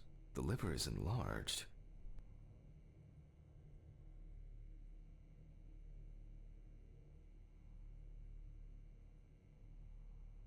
I'll move on to a cross-sectional study. Perhaps the enlargement is the result of early cancerous changes. The blade glides through smoothly. I don't feel like I'm encountering any changes with an unusual structure.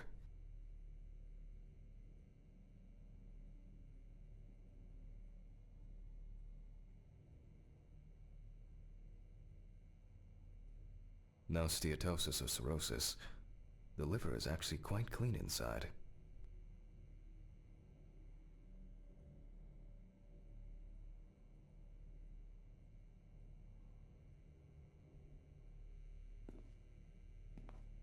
The liver is basically healthy. We already know that the deceased didn't abuse alcohol. The question is, what about drugs or other substances? I move on to the heart.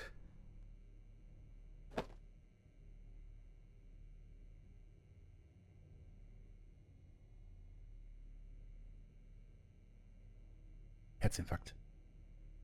Oh. At a glance, we can see signs of a heart attack. The deceased is definitely too young to have a heart attack due to natural causes. The liver is enlarged, not from alcohol poisoning, and the heart looks like it has collapsed. So, I guess we need to go to the centrifuge and check for these barbiturates. The last time I saw this kind of poisoning was a few years ago. I better check the data in my notebook. He was a middle-aged guy. He took his medication and forgot about it. So, he took another pill. He forgot again, and took another one. And another one. Until he took the last one. That's why it's better to have amnesic drugs in boxes labeled with the days of the week. This sort of thing rarely happens anymore. Doctors tend to prescribe benzodiazepines. They are safer, but still shouldn't be combined with alcohol.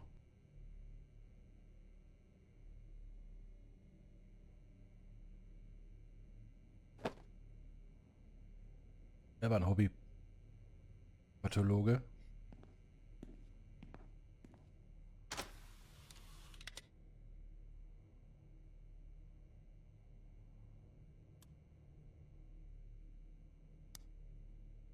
All right.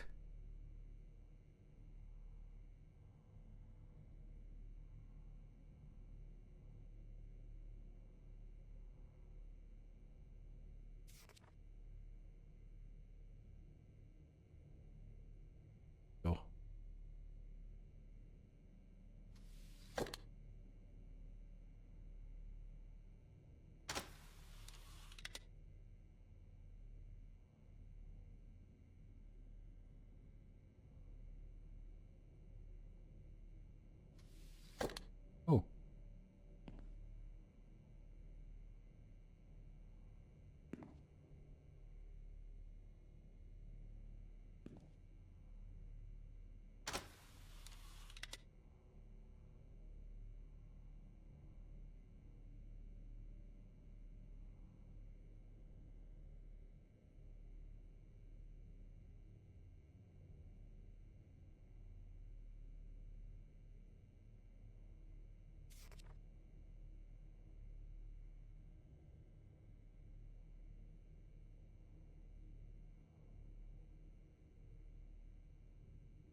ist der Marty? Hallo.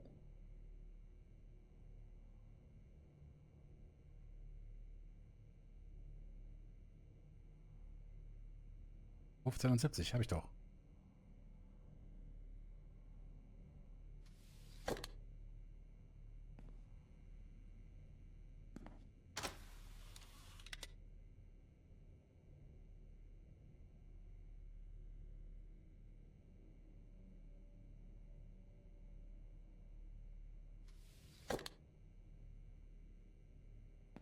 Pakete.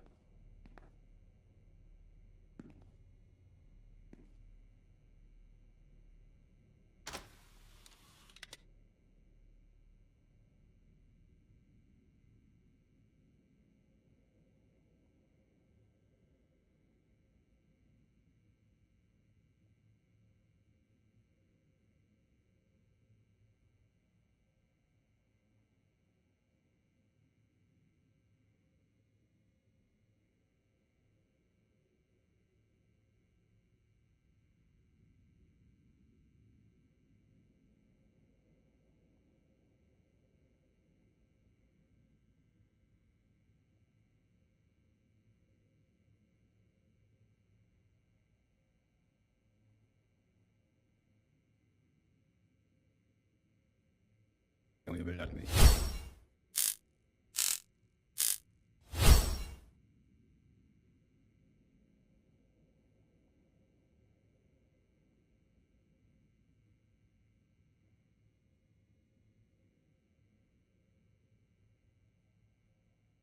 Hallo Franzi.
...70.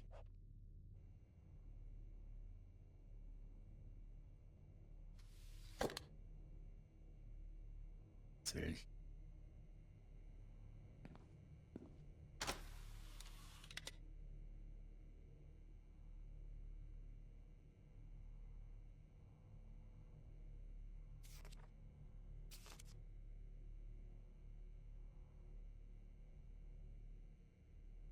Hello.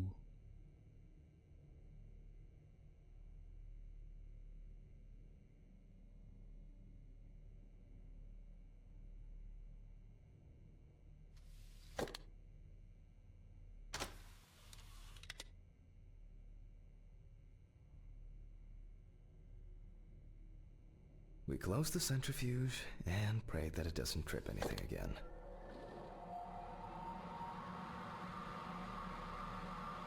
Ah ja.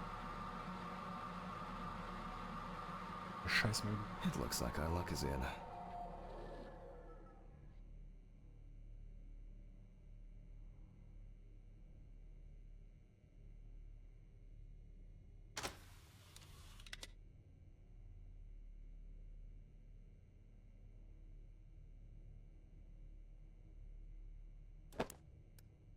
We can take the samples to the lab now.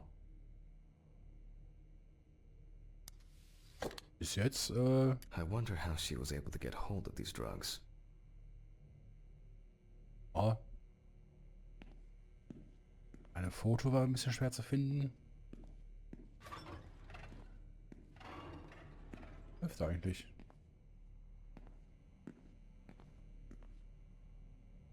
Okay, 2 samples this time.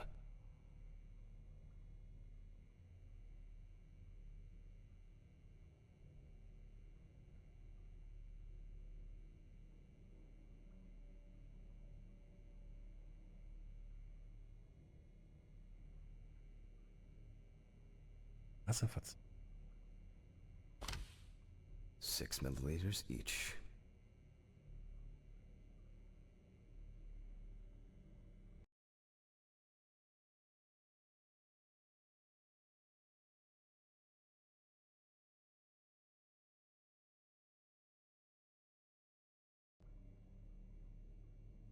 Ne, ich lese halt eigentlich nur so bald vor, sobald das...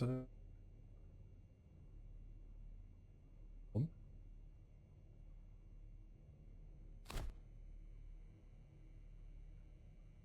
Ja,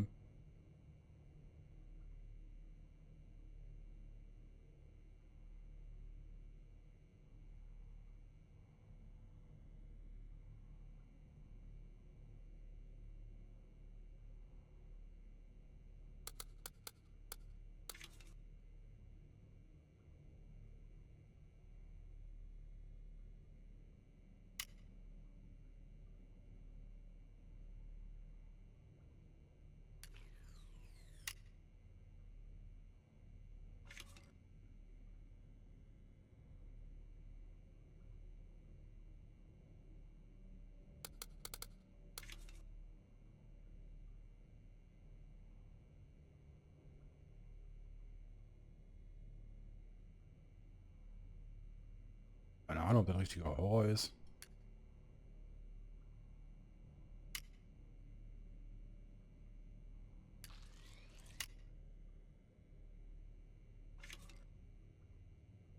Ab und zu erschreckst du dich mal, ja.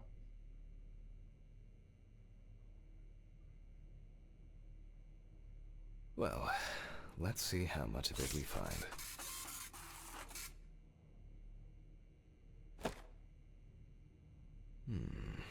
Nothing surprising. Significant amounts of phenobarbital metabolites of hepatic origin. Tja. Looks like I'll have to check the contents of the deceased's stomach.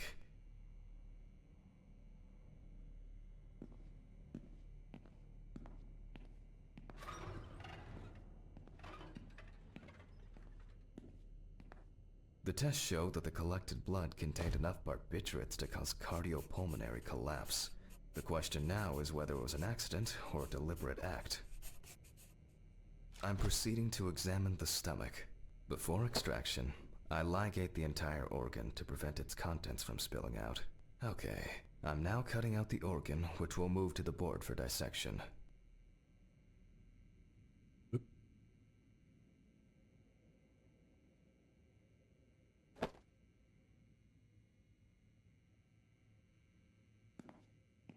Normally, the stomach and intestines are full of surprises. Weißer Draht wieder.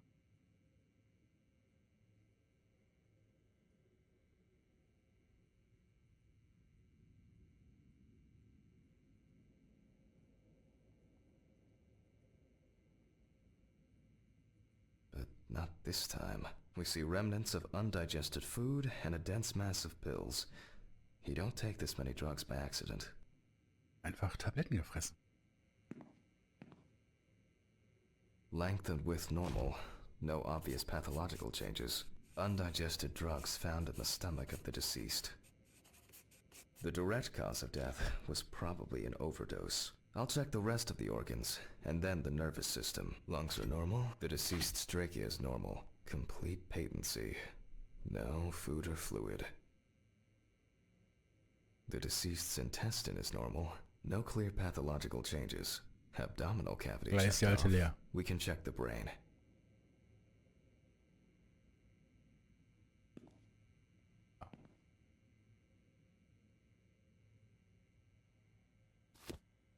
I make a cut to open the lid of the victim's skull and remove the brain.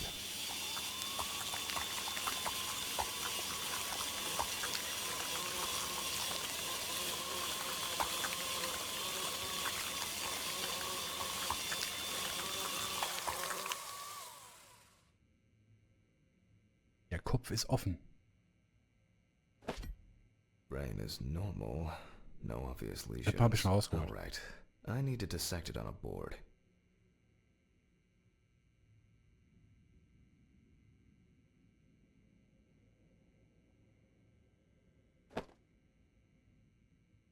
Aus wie ein Wackelpudding.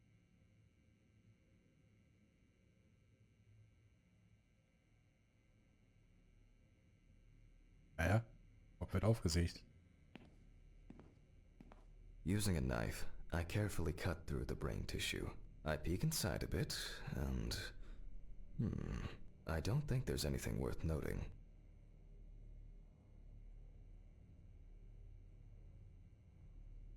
As expected, the deceased's brain is in excellent condition. No discoloration or changes due to hypoxia. There is still the matter of the marks on the neck. They look superficial, but who knows? Maybe the spinal cord has been severed. I need goggles and a saber saw. Hallo? I think the goggles were in the desk drawer. Oh, they're out there. Heute machen die das anders. Die machen ja eigentlich hinten nur noch so einen Schnitt am Hinterkopf, von Ohr zu Ohr. Dann klappen die quasi den Hinterkopf über dein Gesicht so.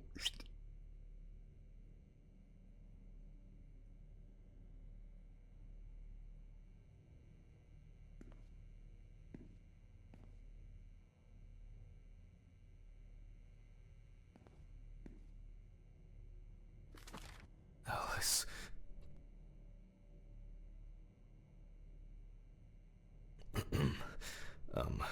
Saw. Saw. Fuck. I don't see it here. Oh. I know. I probably left it in the basement after its last cleaning.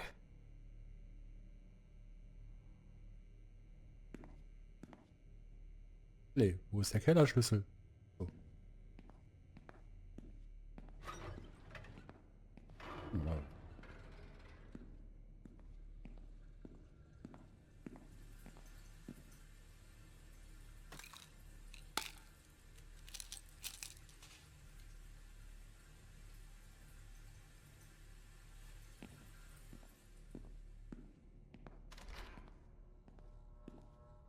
Ach nee, Utli.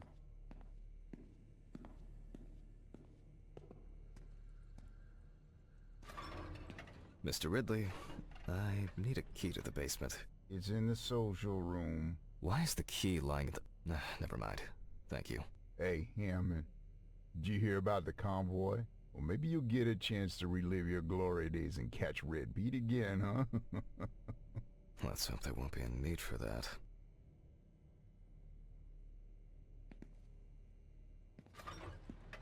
If only he could put that much enthusiasm into his work. I get the feeling that searching through this rubbish is more pathogenic than working with corpses. Please, may this be the last trip.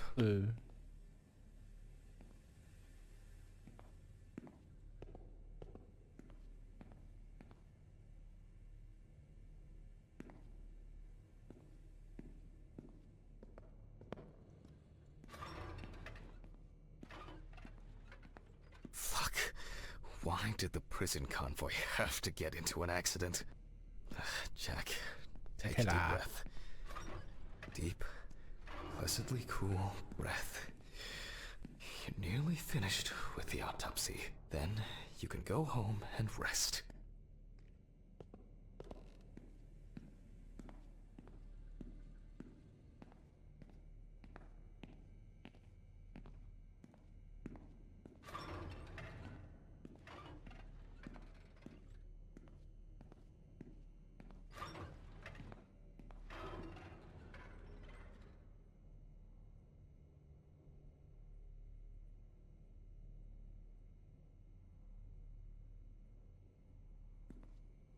Ja, das ist ein Körperbrecher irgendwie ist da.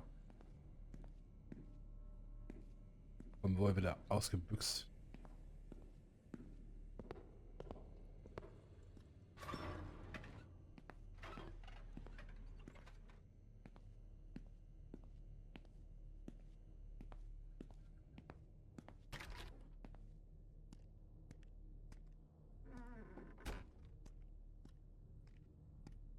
Ich einmal ganz ums Haus rennen. Was? Als Keller.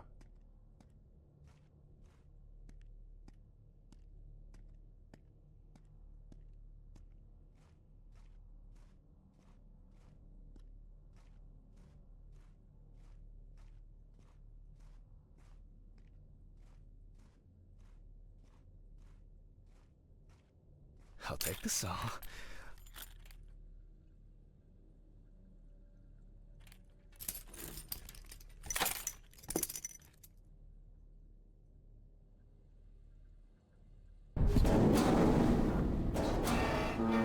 Fuck!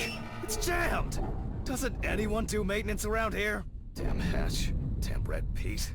Will I ever again? Will I ever be free of that fucker? If only...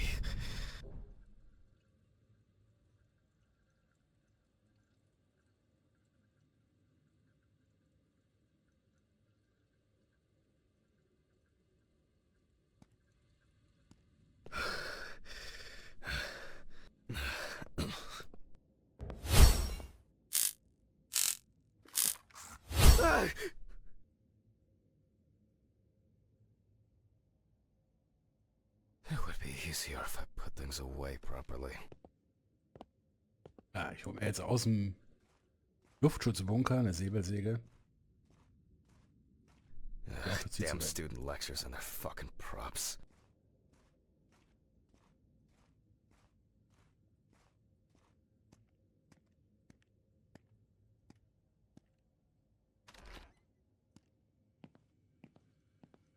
And like clockwork, he's already sleeping. Sorry.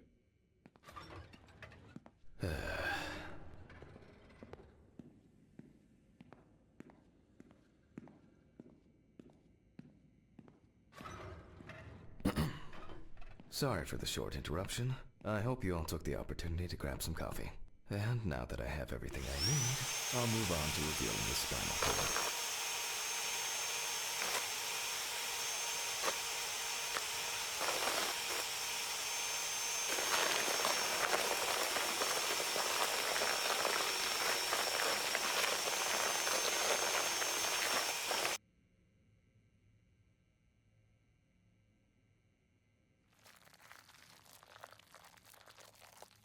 Ah.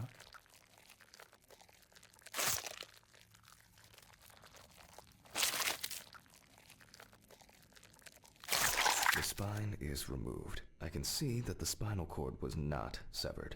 This shows that apart from the marks around the neck, hanging didn't negatively affect the condition of the deceased. Ladies and gentlemen, almost over. Now, to sum up and tidy away the body. The direct cause of Samantha Barker's death was a heart attack resulting from an overdose of barbiturates. Traces found on the body suggest that the overdose was a deliberate act, following a failed attempt to hang herself.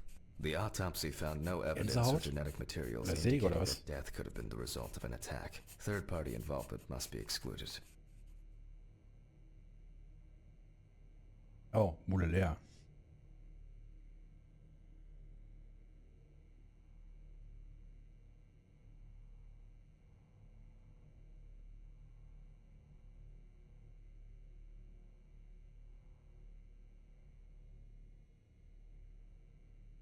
Autograph, and we can start sewing. In the 1950s and 1960s, the use of barbiturates for suicide was actually quite common. I think it was most talked about after the death of Marilyn Monroe.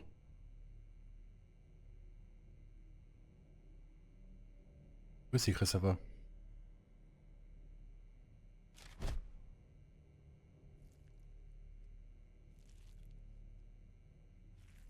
At home, it was a help and comfort. On death row, a farewell to the convicts.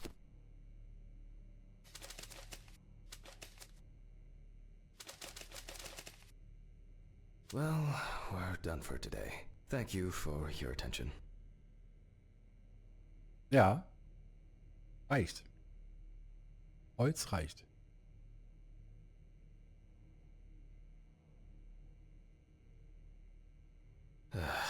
Tiring day. I can feel those hunger pains coming on. I guess I'll have to pick something up along the way.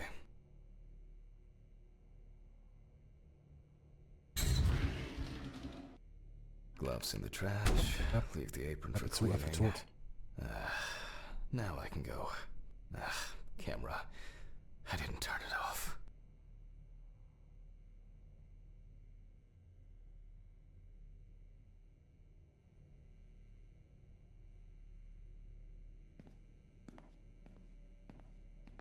Parkplatz. Nach Hause.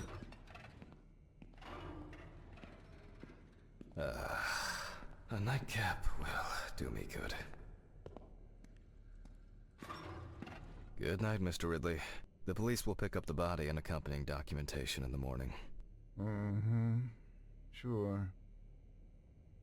Macht seine Arbeit auch mit Liebe. I guess there are actually two things in this world you can be certain of.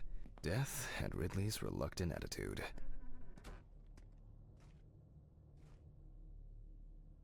Alright, maybe three things. My whiskey on the rocks when I get home. Er fährt ja mit Handschuhen alles nach Hause. Korrekt.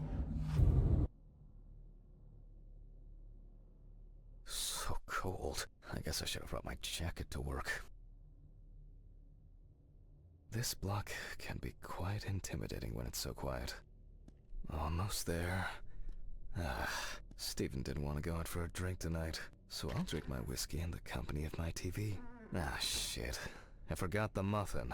Well, Ridley will have a nice treat for the night. I'm sure he'll be his happy, thankful self tomorrow.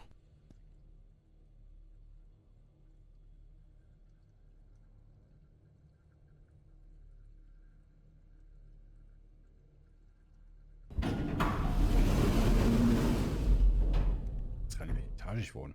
Komm. Ja.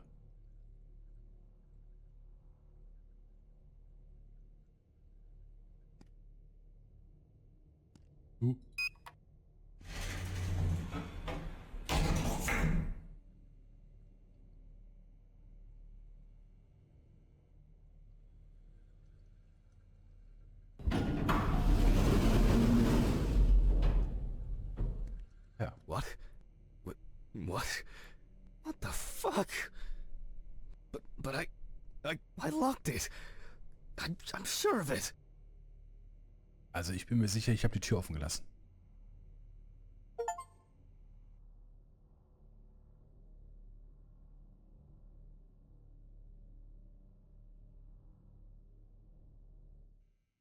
Who the fuck did this? I don't have anything valuable. Money. They must have stolen the money.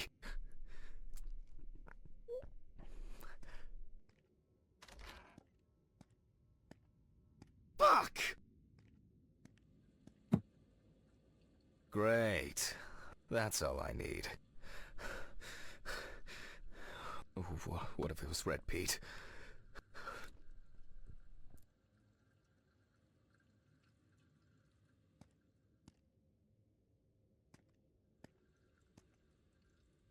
These were from Thanksgiving. Stephen invited me. I was going to give them to his mother, but then I met Alice. That was the first time I saw her. Where? I need my pills. I can't get my thoughts together.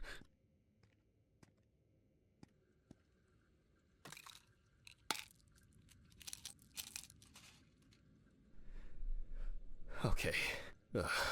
Eigentlich sah das schon vorher so aus. I'm gonna have to report this to the police. Christ. Why did the neighbors not report anything? I'm calling Stephen. Stephen? Now, Jack, I told you, I'm going for a drink with you for another night in a row. That's not why I'm ringing. Although I could do with one. Someone broke into my apartment. What? Did anyone see anything? Have you called the police yet? No, I don't think so. Anyway, no one contacted me. As for the police, I'm calling right now, officer. All right. Do you want me to head round? Look for any trace evidence? I don't know. No, I guess not. Honestly, I don't have the strength to deal with it right now. I just want to lie down. Are you sure? Because it's no trouble at all. I think so. I'm sorry. I just wanted to calm down a bit. I don't know. That's probably some stupid joke. only money was stolen. Money? From Alice's box? Oh, fuck. Listen, I can come over. I have the key. I'll drop by, do what I need to do, and you go get some sleep. No, don't trouble yourself. Lately, I've been just so tired and distracted. I don't know. Maybe I forgot to close the apartment door on my way to work. If anything else is missing, Den Weg zur I'll Arbeit let you vergessen. know and call the police. All right. Just make sure you close it tonight. If you see anything weird tomorrow, let me know. Whoever did this may be watching you. I don't think anyone is dumb enough to come back. You're probably right. Take care, Jack. If you need anything, call me.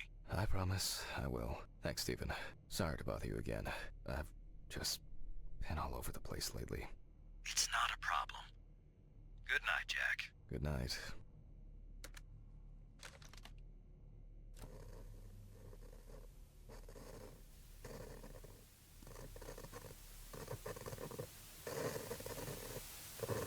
Poltergeister? What? I guess I should clean this shit Räum die up. Wohnung auf. Where to start? There you go.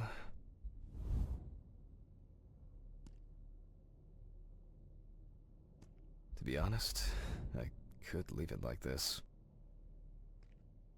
I still don't understand why Alice liked this painting so much. Shit. The glass in this thing needs to be replaced. Jack, why? Ugh, I think I'm just tired.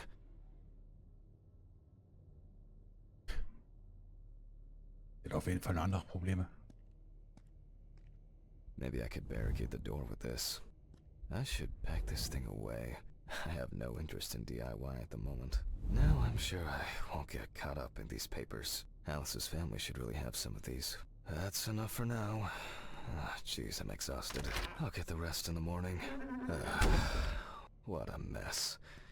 Now if only I could blame this on the burglars. Selbst wir haben sie mir geklaut.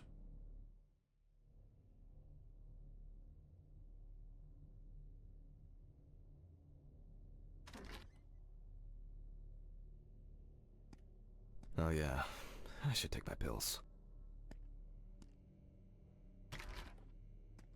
Erstmal Frühstück.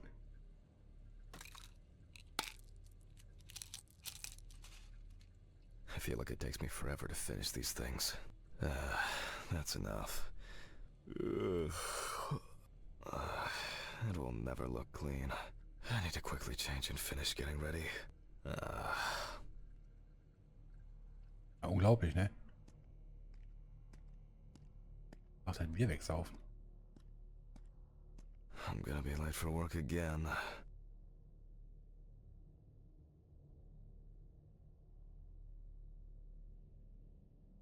Got my keys, got my files. Check. Time to go. Remember to close the door properly, Jack.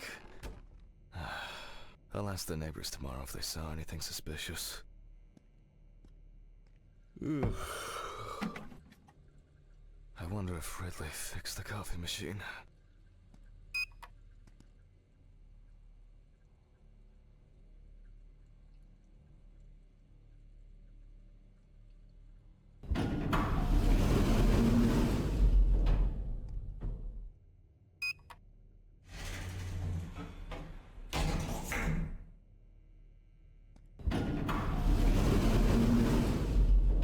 Huh? Wollte ich runter.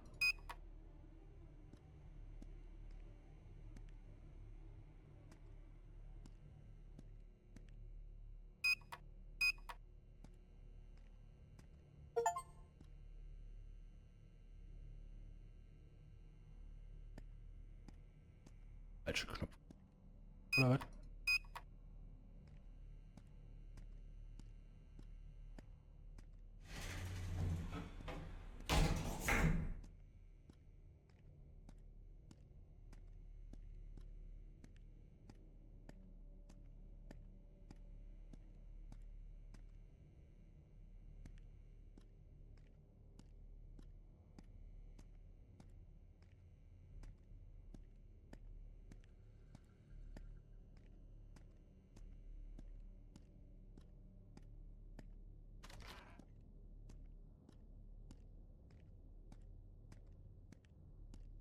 Vielleicht laufen können. Maybe a bit optimistic. I'd better grab a coffee on the way.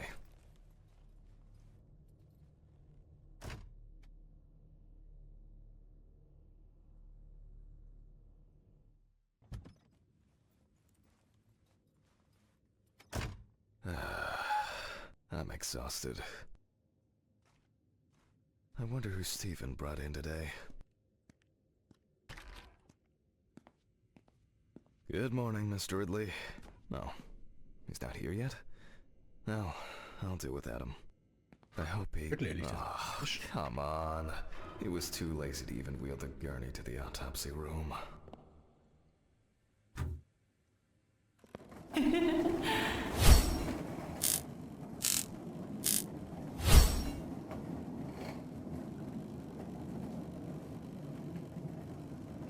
Almost there. Now for the tough part. The body needs to be moved. Where's Ridley when you need him?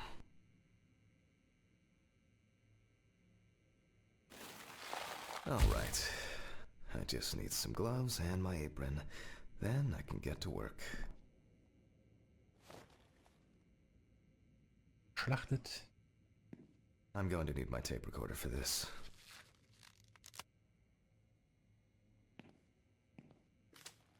Autopsy dated November 22nd, 1991. 7:32 p.m. Led by Dr. Jack. I begin by verifying the identity. It's most likely Harper Lloyd, age 35. Found in a well-owned house by her neighbors, Leonard and Dorothy Chelsea. Reported missing for a week. It is also known that the deceased was died. Firefighters found the body after the Chelsea family began complaining that their tap water tasted strange, and at one point had begun to smell and turn a dark color.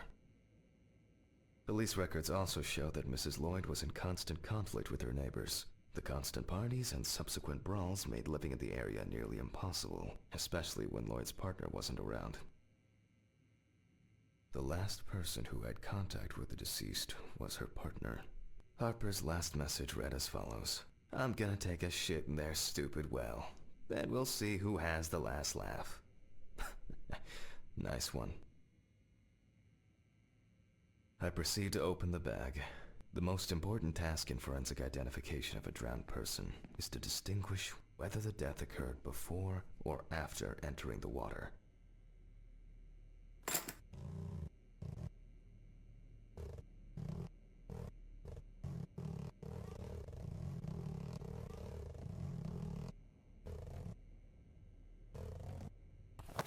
Okay, that could have been worse.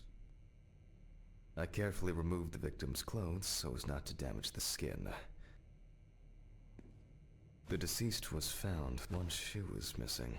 I'm going to need the camera to document all possible suspicious marks. Oh, photo session. Definitely the first thing that stands out is the very advanced post-mortem gigantism.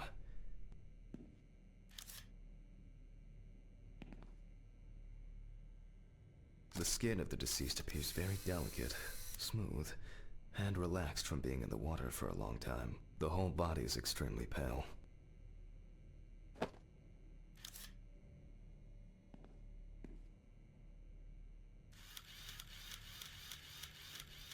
There are bruises and hemorrhages on the neck. These usually occur due to increased inhalation when fighting to breathe underwater. Ah, Junge.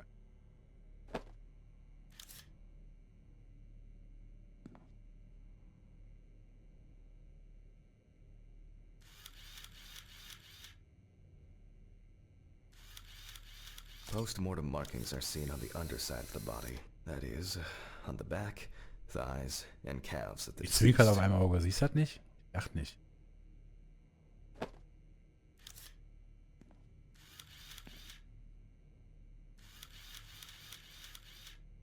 It's likely that the deceased was lying on her back when she was fished out.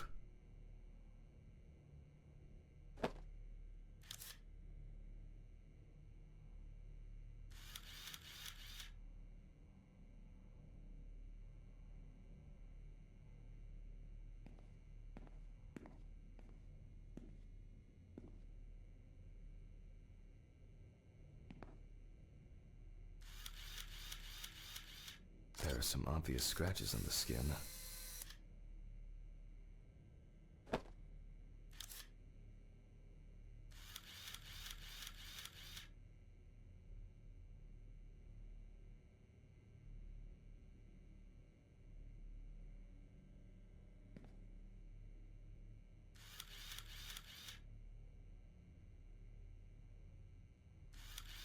Was soll ich denn jetzt 2 Fotos machen? Liege.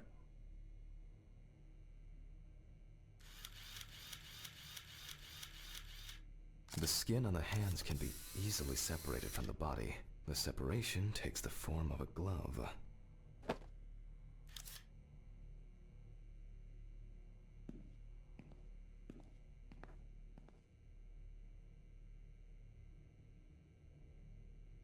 Hansi, warst du dich schon übergeben?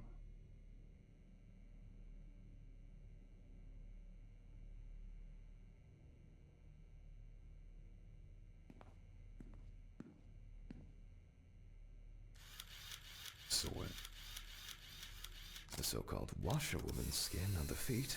The deceased had indeed been in the water for a long time.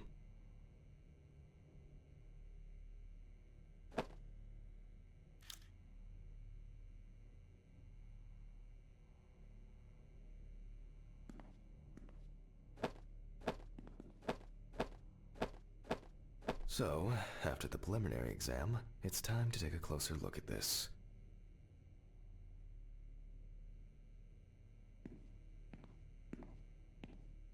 Today's date. The deceased was clothed. Rigor mortis does not need to be checked. Based on the state of decay, you can Ich be glaube, Franz sure hat schon this ausgemacht. subsided.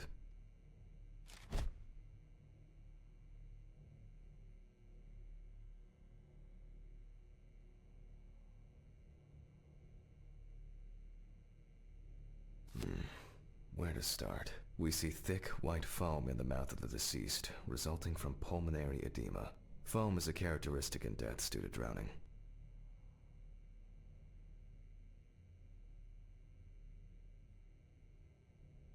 There are obvious scratches on the skin, especially on the back and hands. These could be defensive wounds, evidence of some sort of altercation prior to death.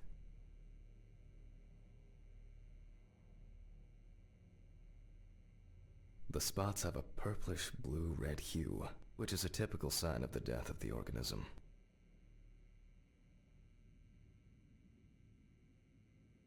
Yep, pretty typical. Livor mortis are formed as a result of putrefaction of blood in the veins.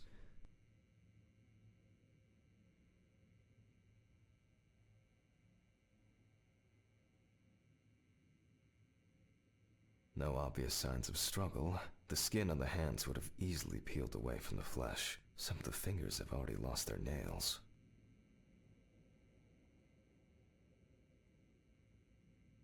Und zum Schluss die Due Füße. to the fact that the deceased was wearing shoes all the time, her feet are in better condition than her hands. Nevertheless, we can still notice a clear, wavy skin and the so-called washerwoman's skin texture. Okay, that's probably enough to indicate a direction for further examination.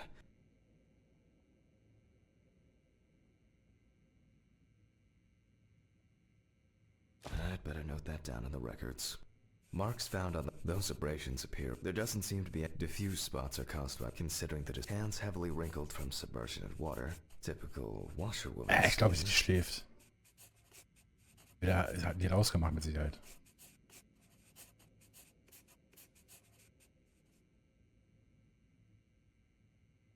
In this case, the question is, was drowning an accident or of suicidal intent? Maybe it's just an abrasion, or maybe the result of a fight and being pushed into a well. Their distribution suggests that the victim was probably lying on her back when fished out of the water.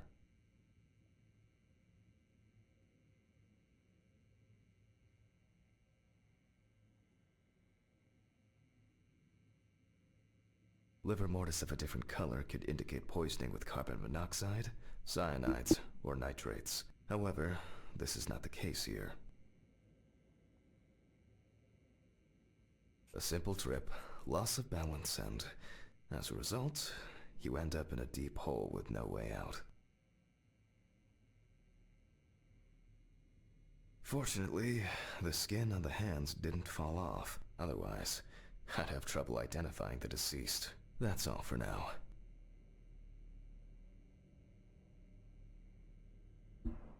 Oder hängt noch über der Schüssel.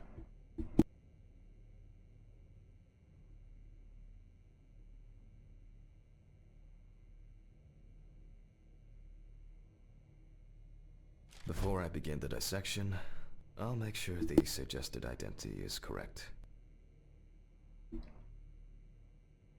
The suitcase with the fingerprint equipment should be around here somewhere.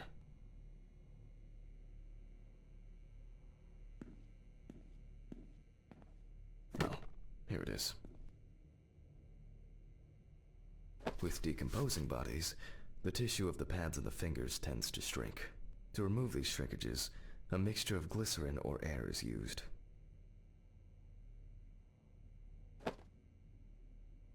The fingerprint sheet should always be checked. Slipping fingers, too much or too little ink, or inaccurate hand position can make fingerprints illegible.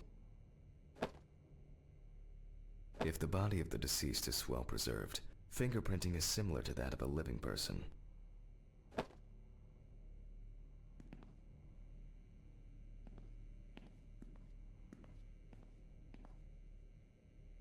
Okay. I'm going to conduct a dactyloscopic examination. If in fact the deceased is in the police database, I will find her.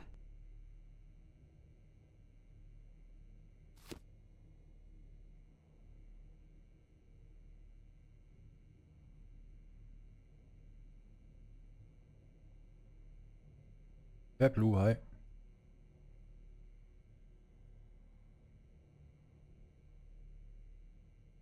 Glycerin is injected successively between the nail and the skin of each finger. The substance then enters the fingertip, removing shrinkage and wrinkles.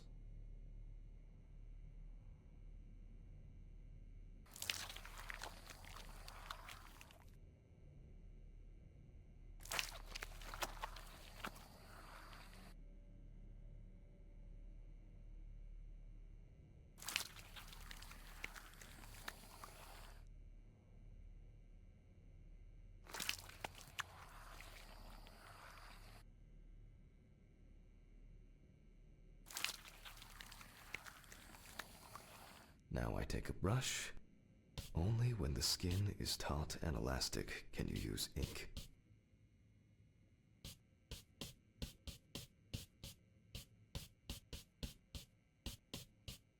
Arzt.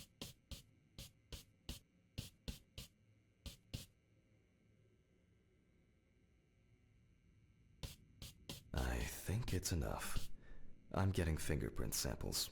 In the case of drowning victims, you have to be extremely careful. The skin may fall off the hand like a glove when you take the print. I'll use the fax machine to add the print into the system.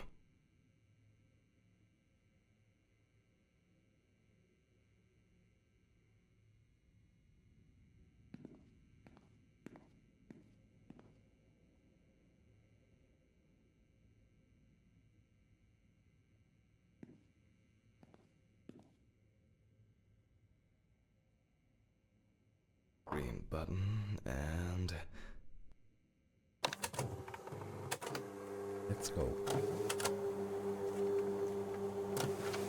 Once the data uploads, I'll run the prints against the police database on the computer. Great. The data is there. Click Upload.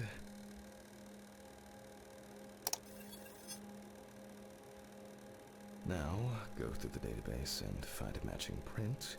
Expect possible hours of fun.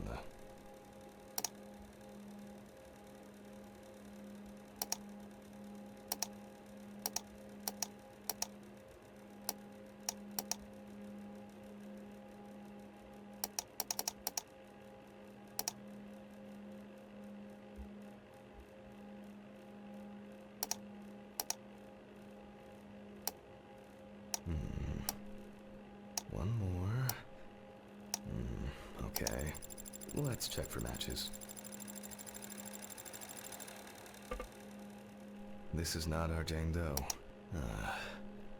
I wish there was an easier way to... One more. Analyze button.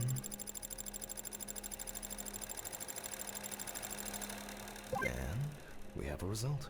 Everyone has a story to tell, even if it's just a police record. So, as predicted, the deceased turned out to be Harper Lloyd. That went smoothly. I'll print this out and attach it to the medical records.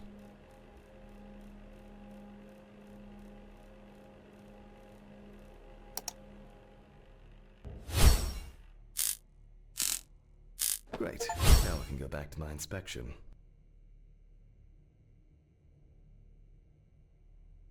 Blaue Augen, keine Ahnung.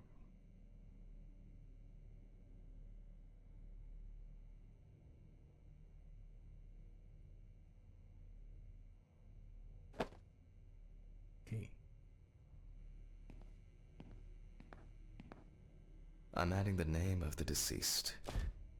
I'll start the internal examination by taking fluid from the victim's brain. A needle inserted through the nose will do the trick.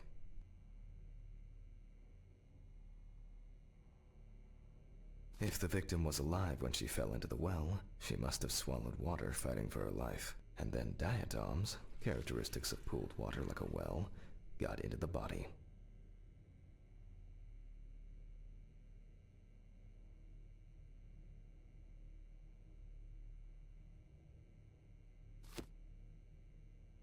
In the meantime, I'll check the sample under the microscope. I'm sure that these algae traces will be found in the samples taken from the well where police found the body.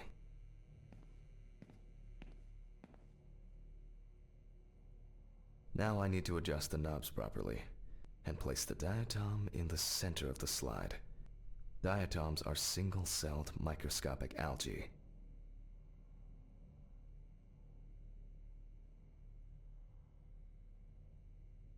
And perfect. It's not a... And perfect. Oh, I'm finally starting to see something here. I won't even notice an army of diatoms from this distance.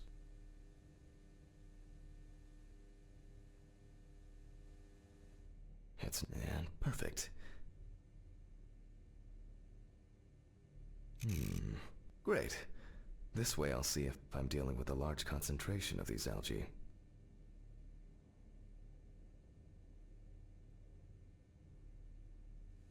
It's not a dirty lens, I'm afraid, but rather a bad focus.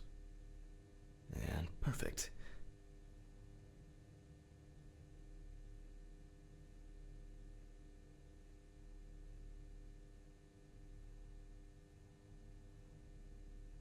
Weiter. It's not a dirty lens, I'm afraid, but rather a bad focus. And perfect.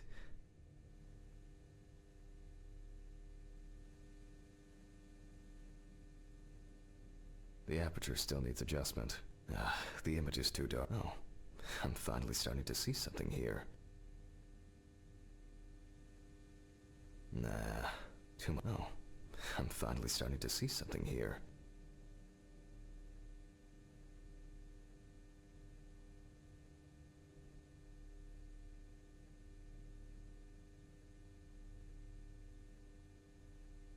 As expected, we find the aforementioned algae in the solution. Their upper part, epitheca, which overlaps the lower, hypotheca, is clearly visible. The presence of diatoms in the brain samples taken indicate that the deceased was certainly alive when she fell into the water and was possibly conscious. Since there were diatoms in the brain, it means that many more of them must have entered the body. Studies of the rest of the organs will most likely confirm this hypothesis.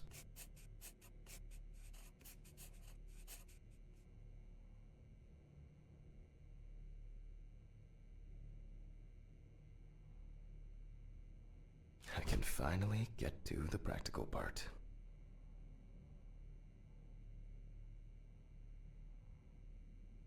I must be extra careful because the skin of the deceased is very stretched. I wouldn't want an explosion here.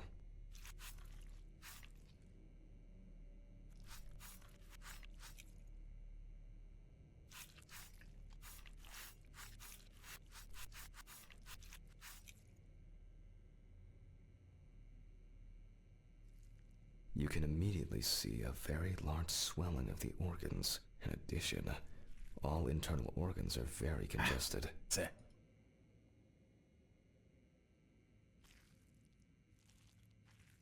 I proceed to remove the rib cage.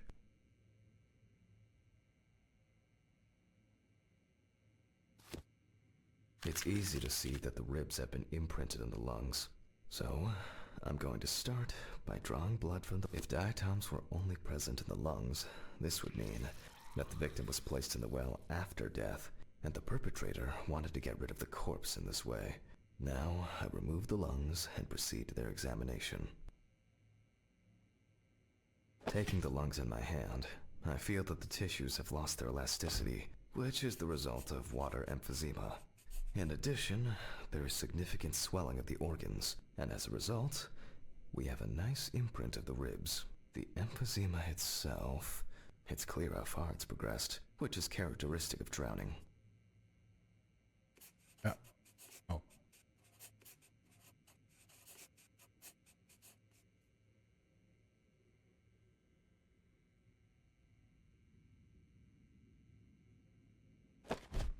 Corpses found in water are worth examining with a tomograph. However, I can't count on such luxuries, so I must reach for a more archaic technology. A bucket and water.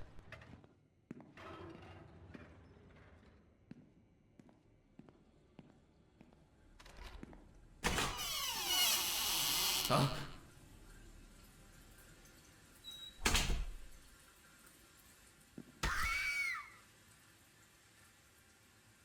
Ach, er braucht seine Tabletten.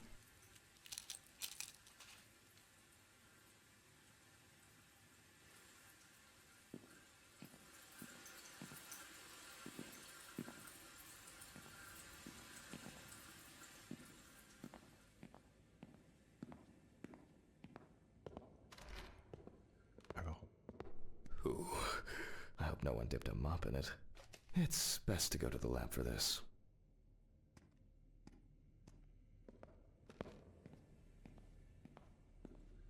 Ein Ertrinkungstest durch. Okay. Oh, Jesus.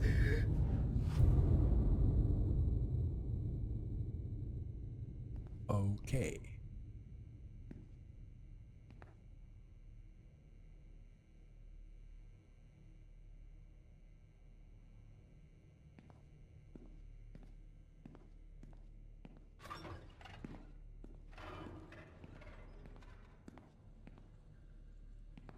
Ich glaube, die Tabletten sind durch. Er muss diesen scheiß Eimer machen hier.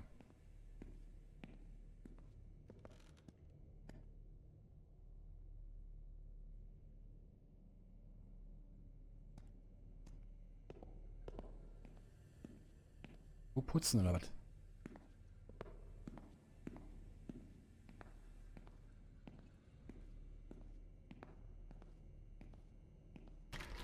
Historically, the lung float test is used to detect infanticide. The water should be at room temperature. Lassen wir die Tote noch mehr ertrinken. That's enough. To test for this, I have to place the lungs in a container of water. This checks if there is air in the lungs. And speaking of lungs, everything is ready to bring them here.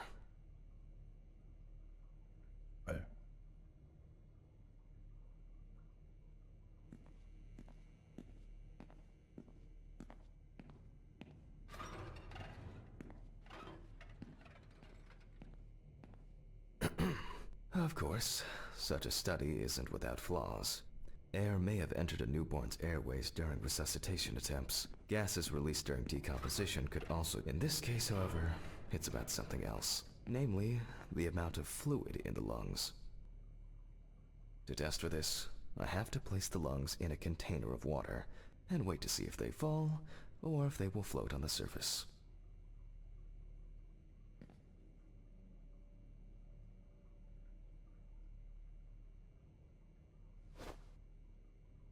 Und?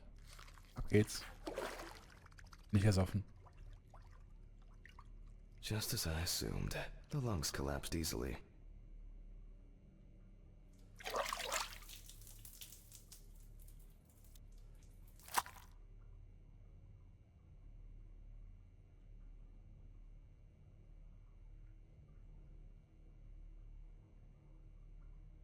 Ruby, hi.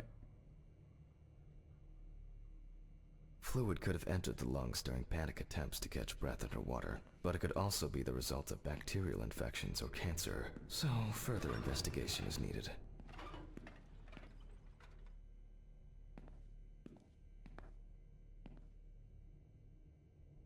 I move on to dissecting the lungs of the deceased.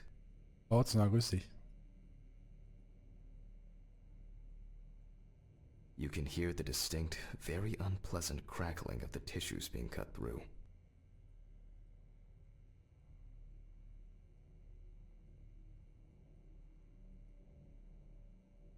The parenchyma is remarkably pale, although small hemorrhagic foci and petechia are present on the surface.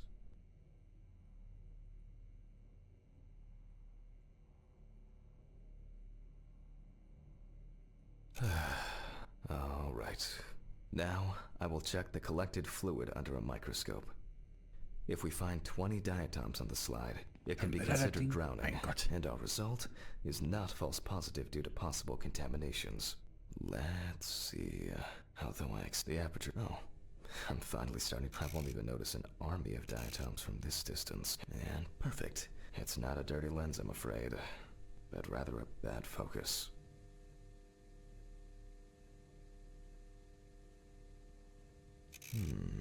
Great. This way I'll see if I'm dealing with a large concentration of these algae.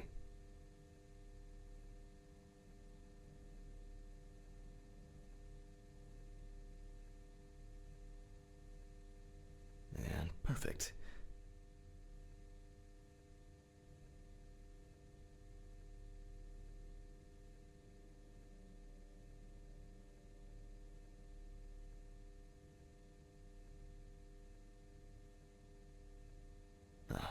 As expected. In solution, the diatoms are clearly visible. There are smaller and larger clusters of them. There will definitely be more than 20 of them. I'll make a note of all this.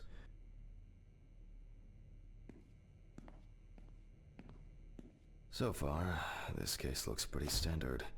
It's clear from the beginning that it's drowning. Well, the procedure requires me to check everything anyway.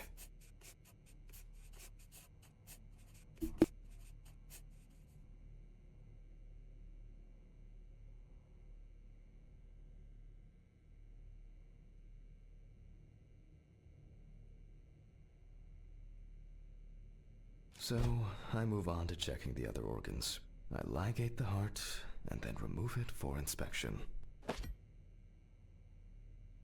Strongly developed putrefactic hemolysis, the organ can be seen at first glance. Apart from that, no signs of a heart attack or other heart disease.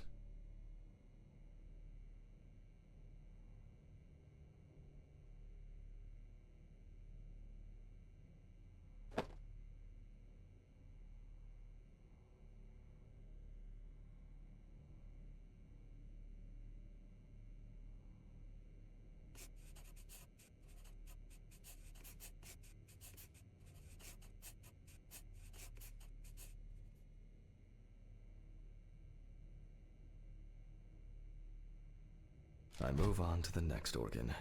This time, it's the liver. Leber. It's immediately apparent that the deceased didn't care for herself. Like most organs, her liver is enlarged and severely congested. The beginnings of cirrhosis are visible in some areas. Der ist ja alles kaputt.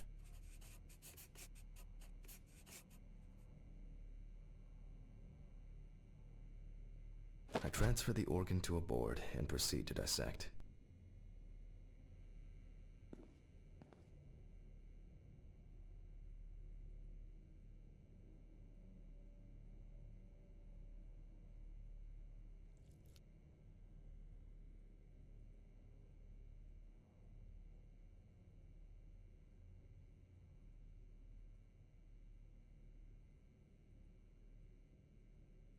The cross-section clearly shows dilated veins and many small hemorrhagic foci.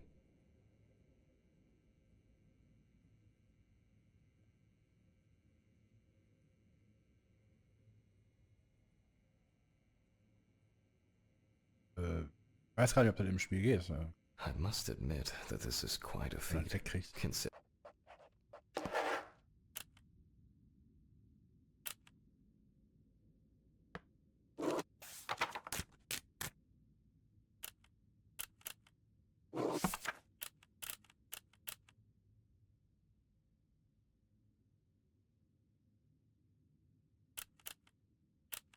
Blumen ist er doch.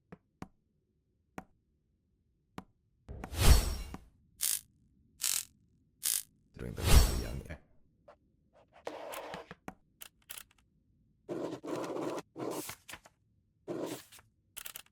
age of the deceased.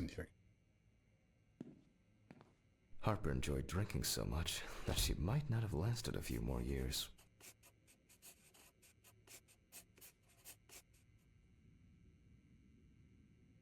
I move on to the stomach. I take a sample of the fluid for testing. Spritzen.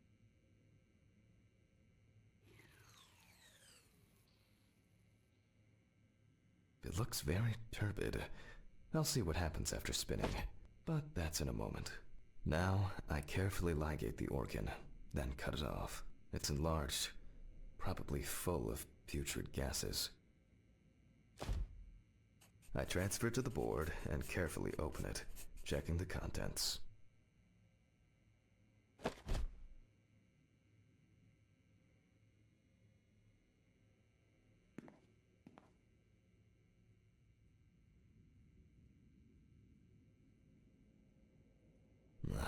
One thing you'd never get used to is how much this desk smells.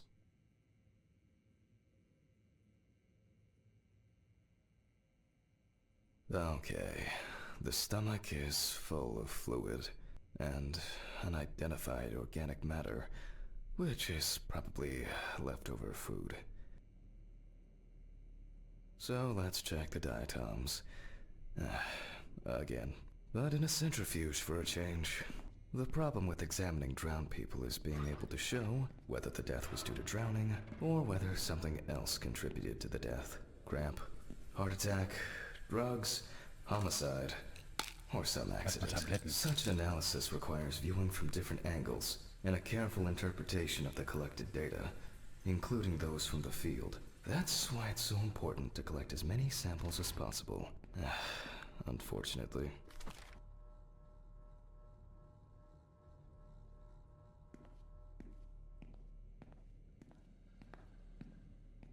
Scheiß Zentrifug, jetzt wieder.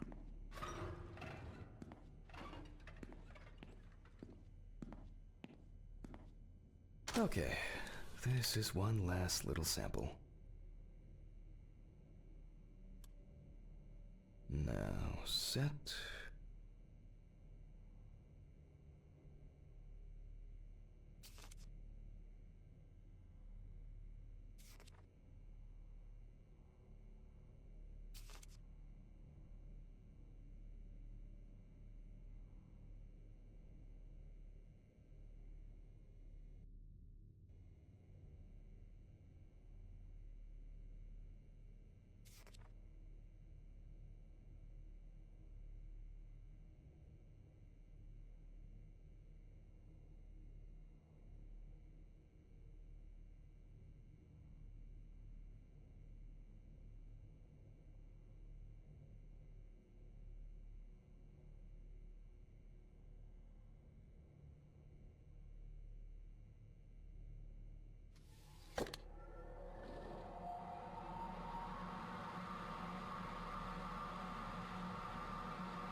Ah, der fährt damit sogar nach Hause.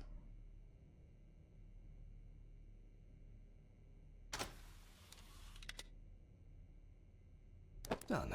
I'll run it directly into the chromatograph and run it against the data from the police.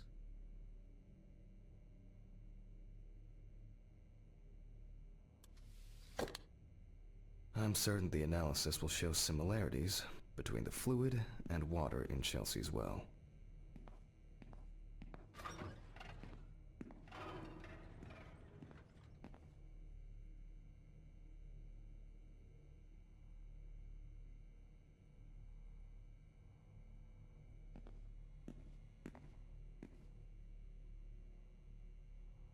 Ja.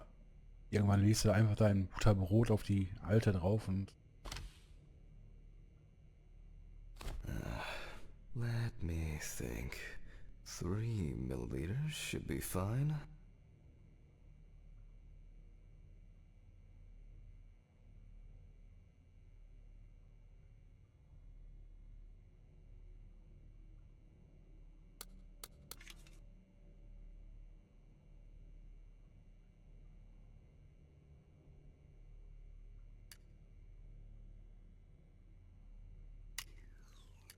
Okay, now it's the chromatograph's turn.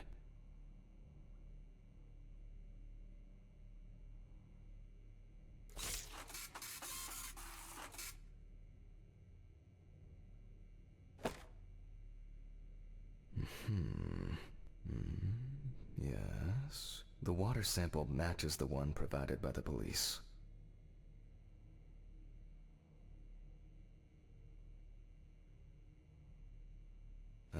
Well, the results are quite clear. I was hoping it would be a more interesting case.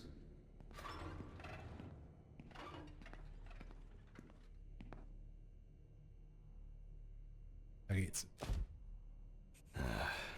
More diatoms. Analysis indicates the same origin.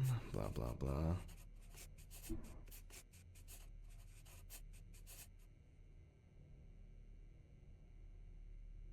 There's little left to do. I'm going to check the airway patency of the deceased. Interesting. Looks like there's something stuck in the trachea. I'm moving to the board for further inspection.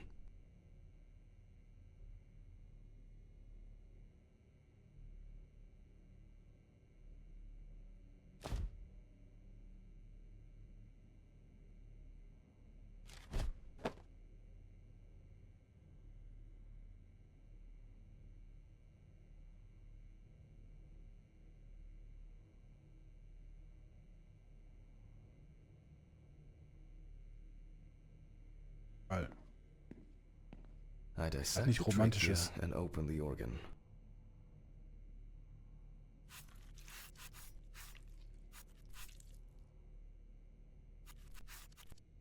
Inside, I find... Ach, guck mal, wie romantisch, ein Ring. This is interesting.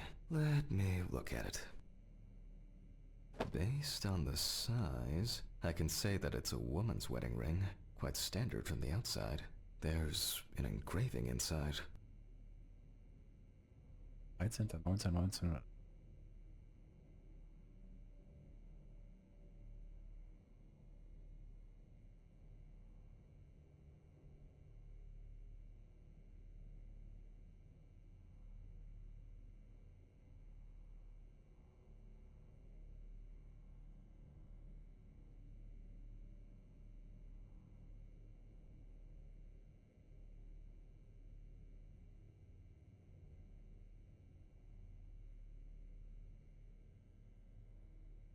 Ja, weiter.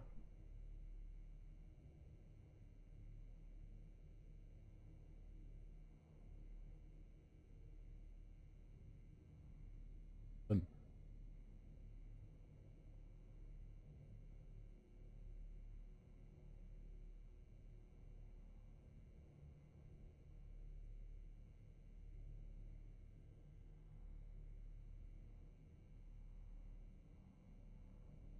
What the fuck?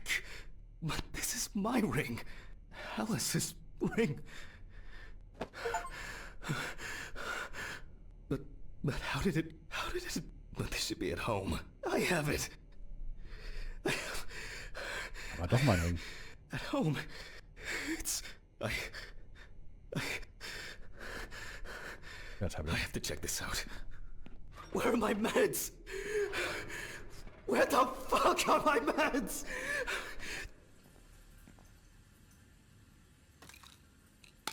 Am besten die ganze Packung.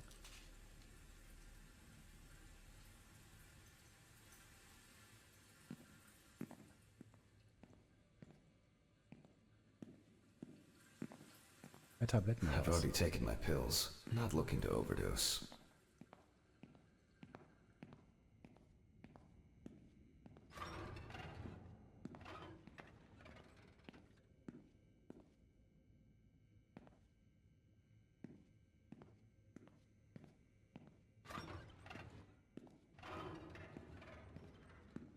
Tabletten im Badezimmer. Habe ich.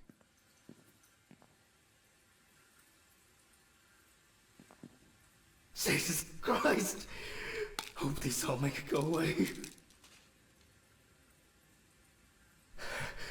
I have to check the apartment. It can't be. Jesus Christ! Ah, dann fahr ich jetzt nach Hause. Okay. Mr. Ridley. Mr. Ridley! What's all the ruckus? I need to go home. Immediately. What? Now? I have to. Have you seen anyone here this morning? Anybody suspicious? No, there was no one. Dorothy was, but only for a moment, then she left. What's wrong with you, Hammond? Okay. Thanks. What about the corpse? I'll come back, I promise. Oh, Jesus Christ!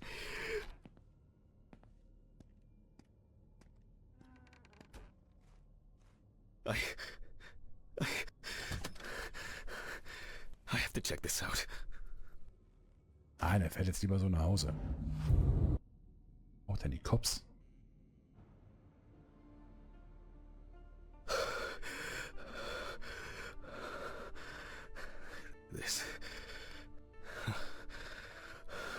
This can't be real. Where is it? Where is it?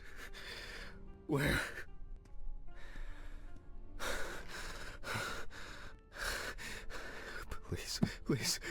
Please. It's not here. It's not. I need to go. Ah, fällt er so?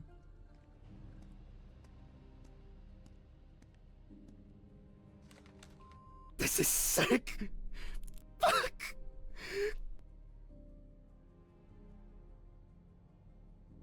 Come on, Stephen. Pick up the fucking phone. Hey. What's up, man? They took the ring. What ring? What are you talking about? They took the wedding ring. Alice's wedding ring. One sec. You mean burglary? You said nothing was missing. Yes, I know that. I don't know. I was jittery. Maybe I didn't notice. I don't know, but that's not the worst of it. Calm down, Jack. Auf Breathe. jeden Fall ein What lustiges happened? Telefonat. I found it in the trachea of the deceased I was working on. Do you understand? I pulled it out of a dead woman's trachea. What? I don't know what's going on. You think Red Pete wants revenge? He's playing with me. Huh? I knew it. I knew it from the beginning this is going to happen. I didn't make it up! Jack, listen to me. Try to calm down. Don't leave the apartment. I'll be with you right away, okay? I'm on my way. What sane person would do something like that? How? And when? When the fuck? Fucking Ridley lets in whoever he likes as usual. What are you saying? Stephen? Don't leave me, man. Come on. Fuck. Oh, God, what now?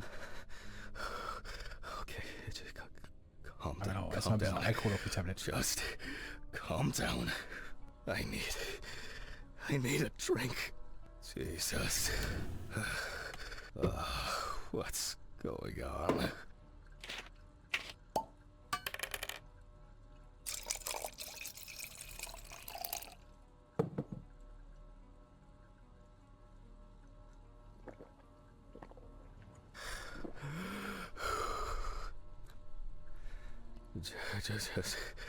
Just one sip more. Ja, Yep. war mit Klonter zusammen in einer Bude da, ne?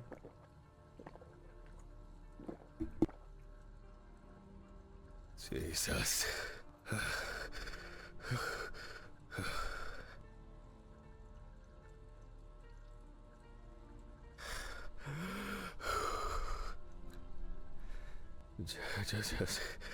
Just one. Gleich beißt er an die Tischkante. Okay.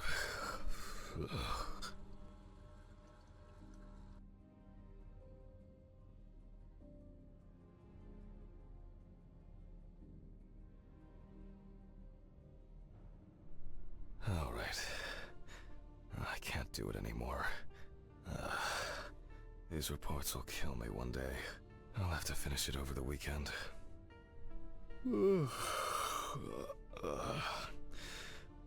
It's time to go to work. I should take out the trash first. Jesus. Fuck. Maybe I'll just ignore it. Yes? Hi, this is Charlotte. I guess I interrupted you again? Oh, hi. No, I just... I wrote reports in those last sections, and I was just about to leave for work. Oh, Ja, vom Nervenzusammenbruch direkt zum Telefonat ist harter Cut. Definitely. What's up?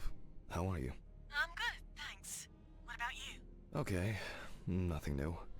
I, had a few days off. Oh, that's nice.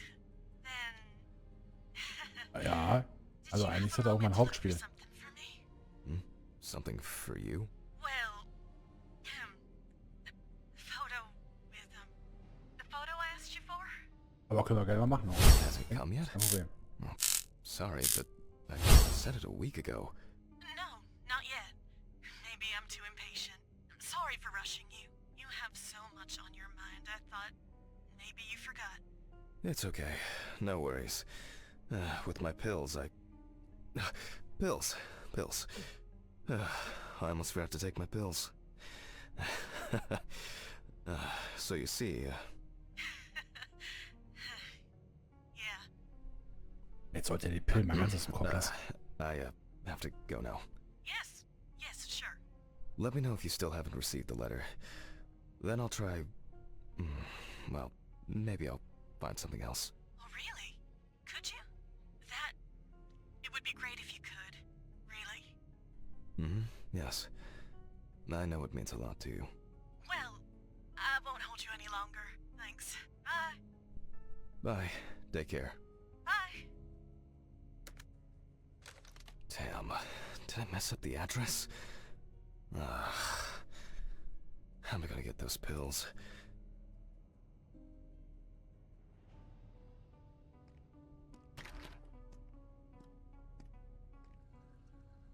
Maybe I should invite Charlotte. Oh, Do I something didn't hear that. herself.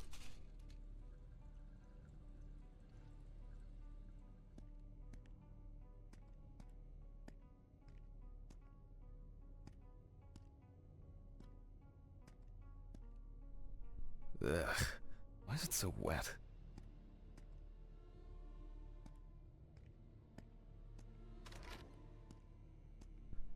Ugh. I shouldn't be this tired. Ich will nicht hoch, ich will runter, Mann.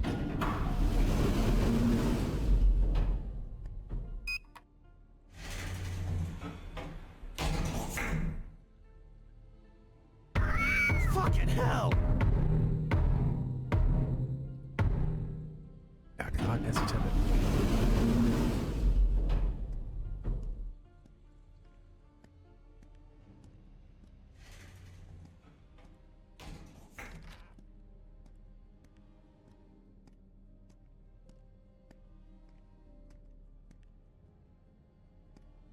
Ein Container.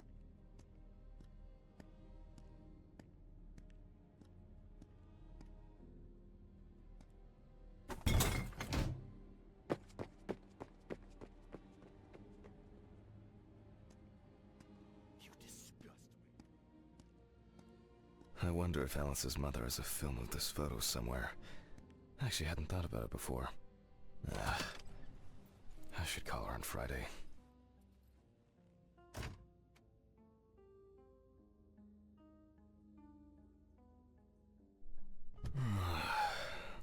Oh, God. Why do I like sleeping so much? Huh?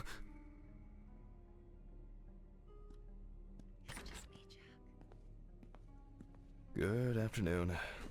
Isn't it a bit early for you? I missed our invigorating conversations. Has Stephen brought the body? Yeah, the trolley's in the hall. Maybe wheeling it to the dissection room will be invigorating enough for you. Huh. I've missed how friendly and helpful you are. I think I'll get straight to work on this one. Focusing on something will do me some good. Institute. Christ, this one's heavy.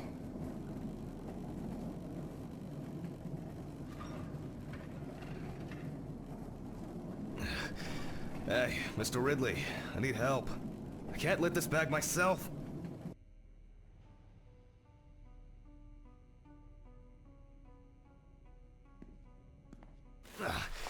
Ridley! Ugh, wasn't easy, but at least I can start.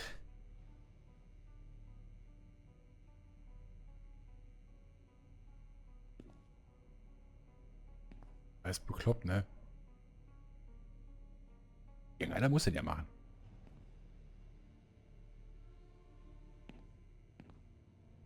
A new package must have arrived. I guess Dorothy ordered it. I think I'll skip recording a video for the students today. They don't need to see me and the body. Ugh.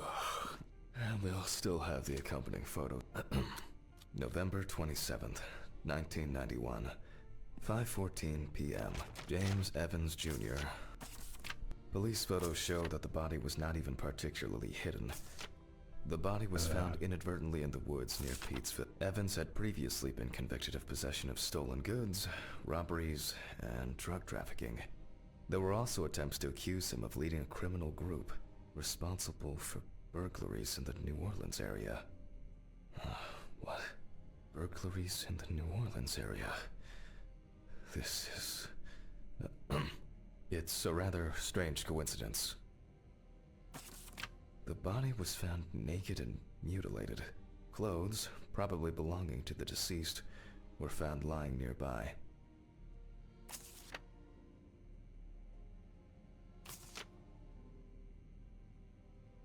Sounds disturbing. I wonder what condition the body is in then. I'll start by opening the bag.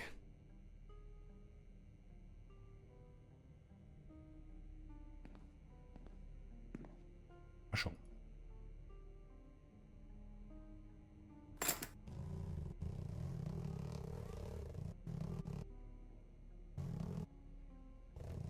Da fehlt was.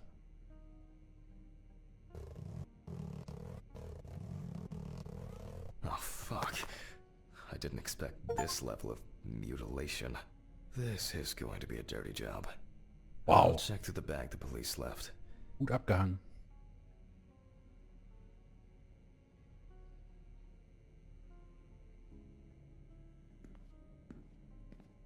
Maybe there will be something worth noting about the victim's clothes.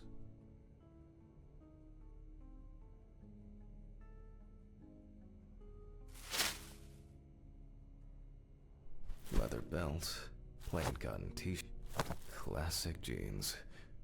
Well, dirty and torn. Certainly not my style. Is this?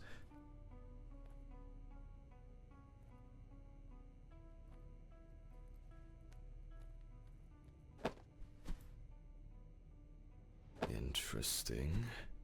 Most of the blood is visible around the neckline. Mainly traces of soil. It's a bit like the perpetrator. Something's stuck here. It looks like some kind of ecdysis? Scale? This could point to an animal being responsible.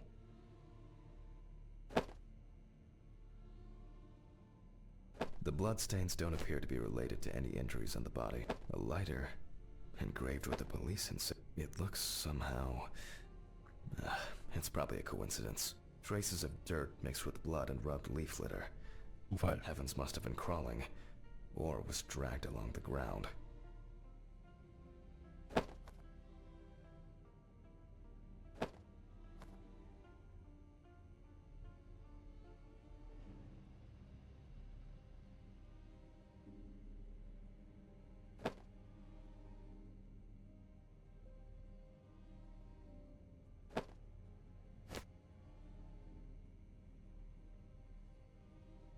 And here, another animal souvenir.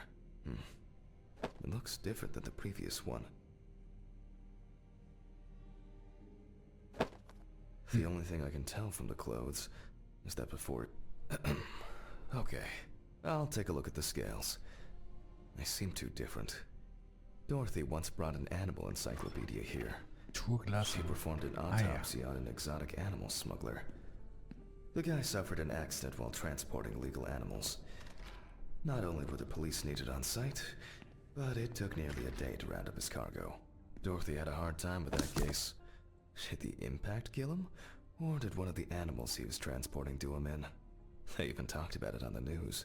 People were terrified that some reptile would just come out of their can and grab him. Okay, the book.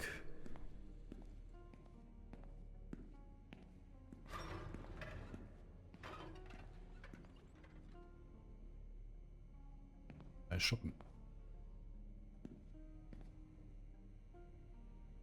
Oh, ins Labor. Wow.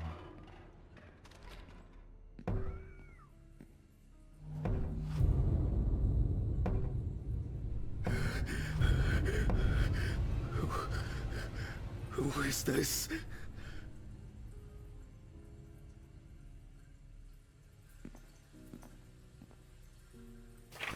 All right. Which page was it?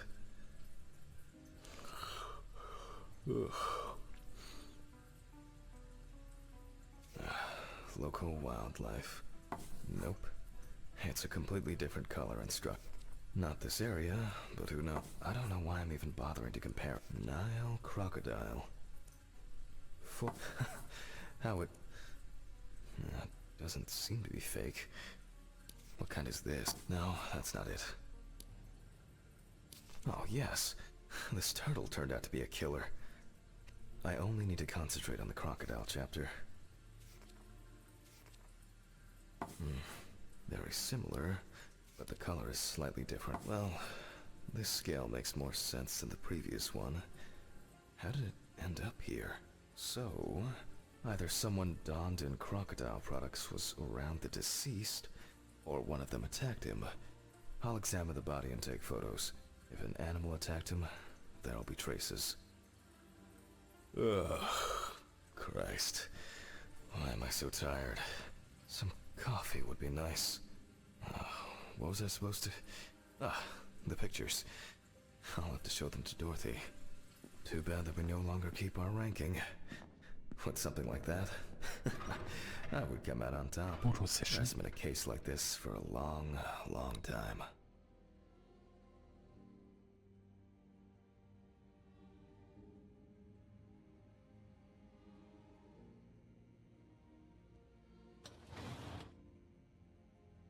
Er ist absolut abgehärtet.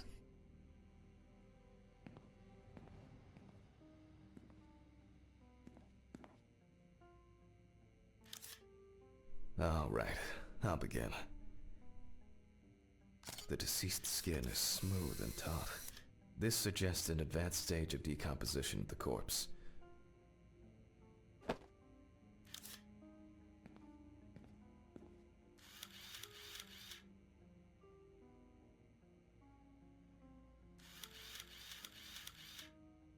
It's unlikely that a human would make such a wound.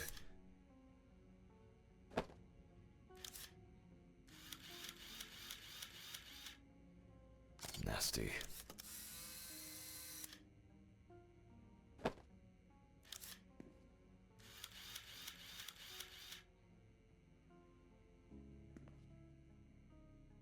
Such a wound could not have occurred during the victim's lifetime.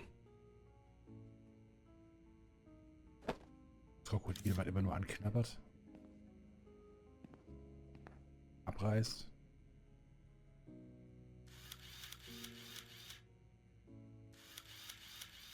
Evans couldn't have tied himself up like that. It looks like some sort of attack or kidnapping.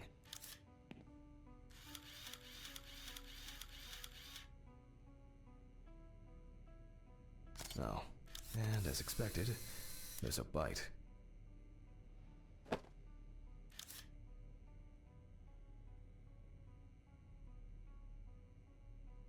Dynasty.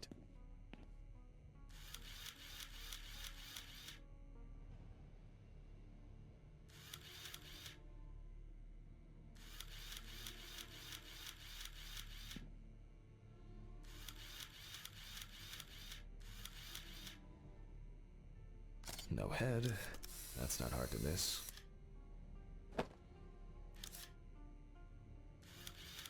Jetzt hat er eins auf der Stirn gehabt. Dann weg. This wound appears to have been made by a sharp instrument.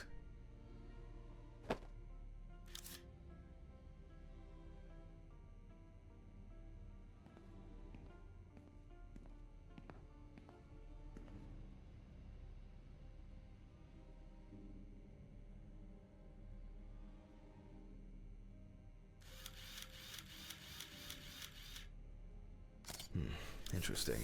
This needs to be investigated further.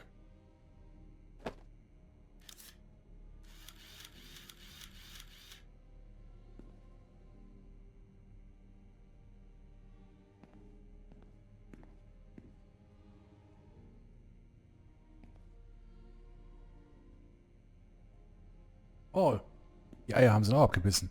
Schweinerei.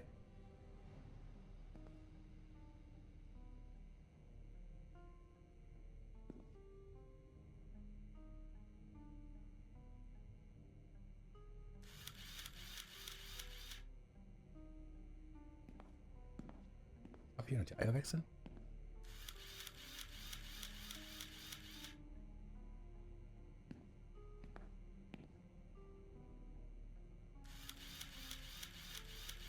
Weißfoto. Blüten weg.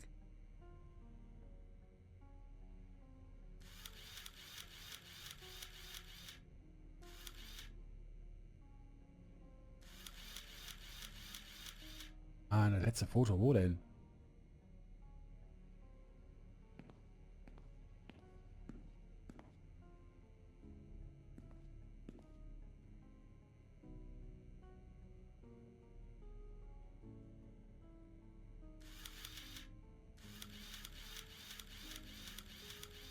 There are also clear traces of the deceased ankles being bound in some way.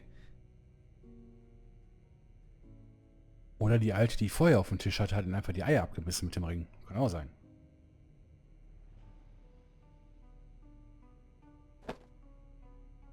I need to gather my thoughts together. And look at these photos.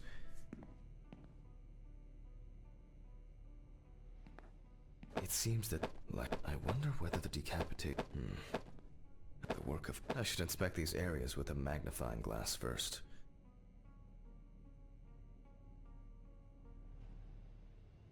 This looks very promising.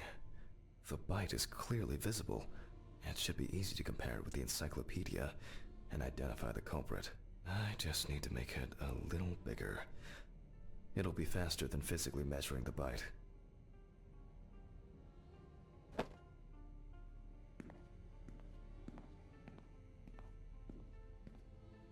I hope I put it in right. I can never remember whether it was image up or image down. At university, I didn't have facilities like a fax machine. Everything was done by hand. Ah, fantastic. Just some tracing paper, a pencil, and I can check these in the encyclopedia.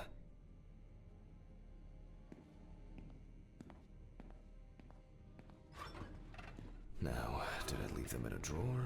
Or maybe a box somewhere? Ugh.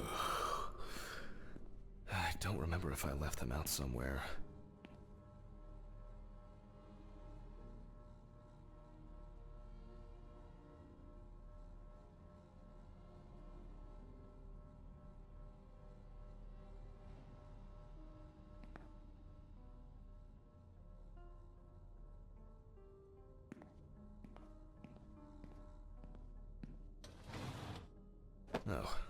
Looks like I can tidy up after myself. Sometimes. Auf sind.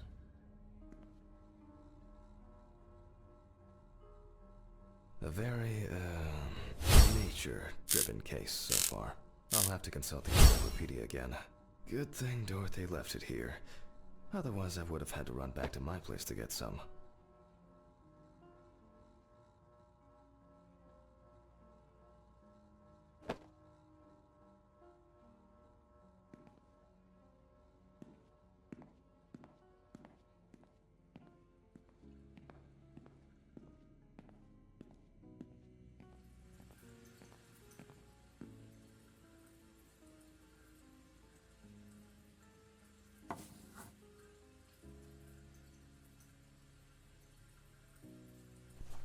Makes sense. This would also explain the mold found in the clothes. It turns out that some of the wounds can be safely blamed on local alligators. However, we cannot blame them for the decapitation.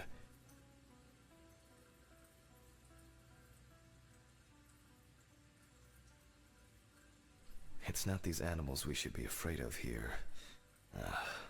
I should make some notes and start the autopsy.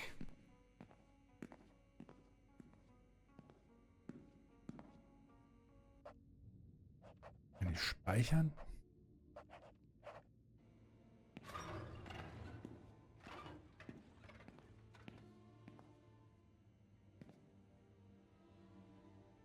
Er wird aber jetzt hier erstmal Feierabend machen, ey. 1,5 Stunden kann ich keine Leicht mehr sehen.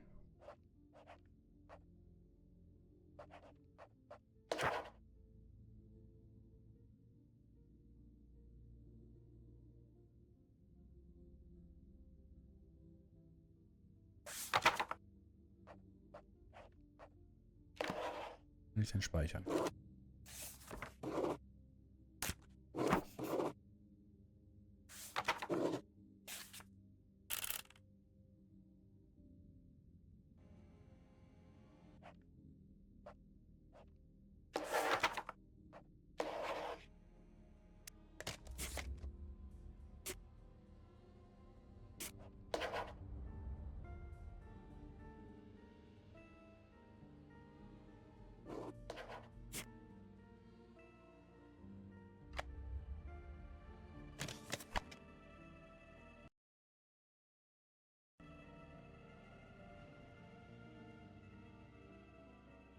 So.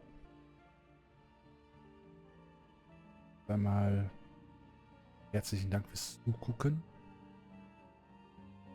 Und sagt dann mal bis später. Ich wünsche euch noch einen schönen Abend, schöne Nacht. Halbet nicht so wild.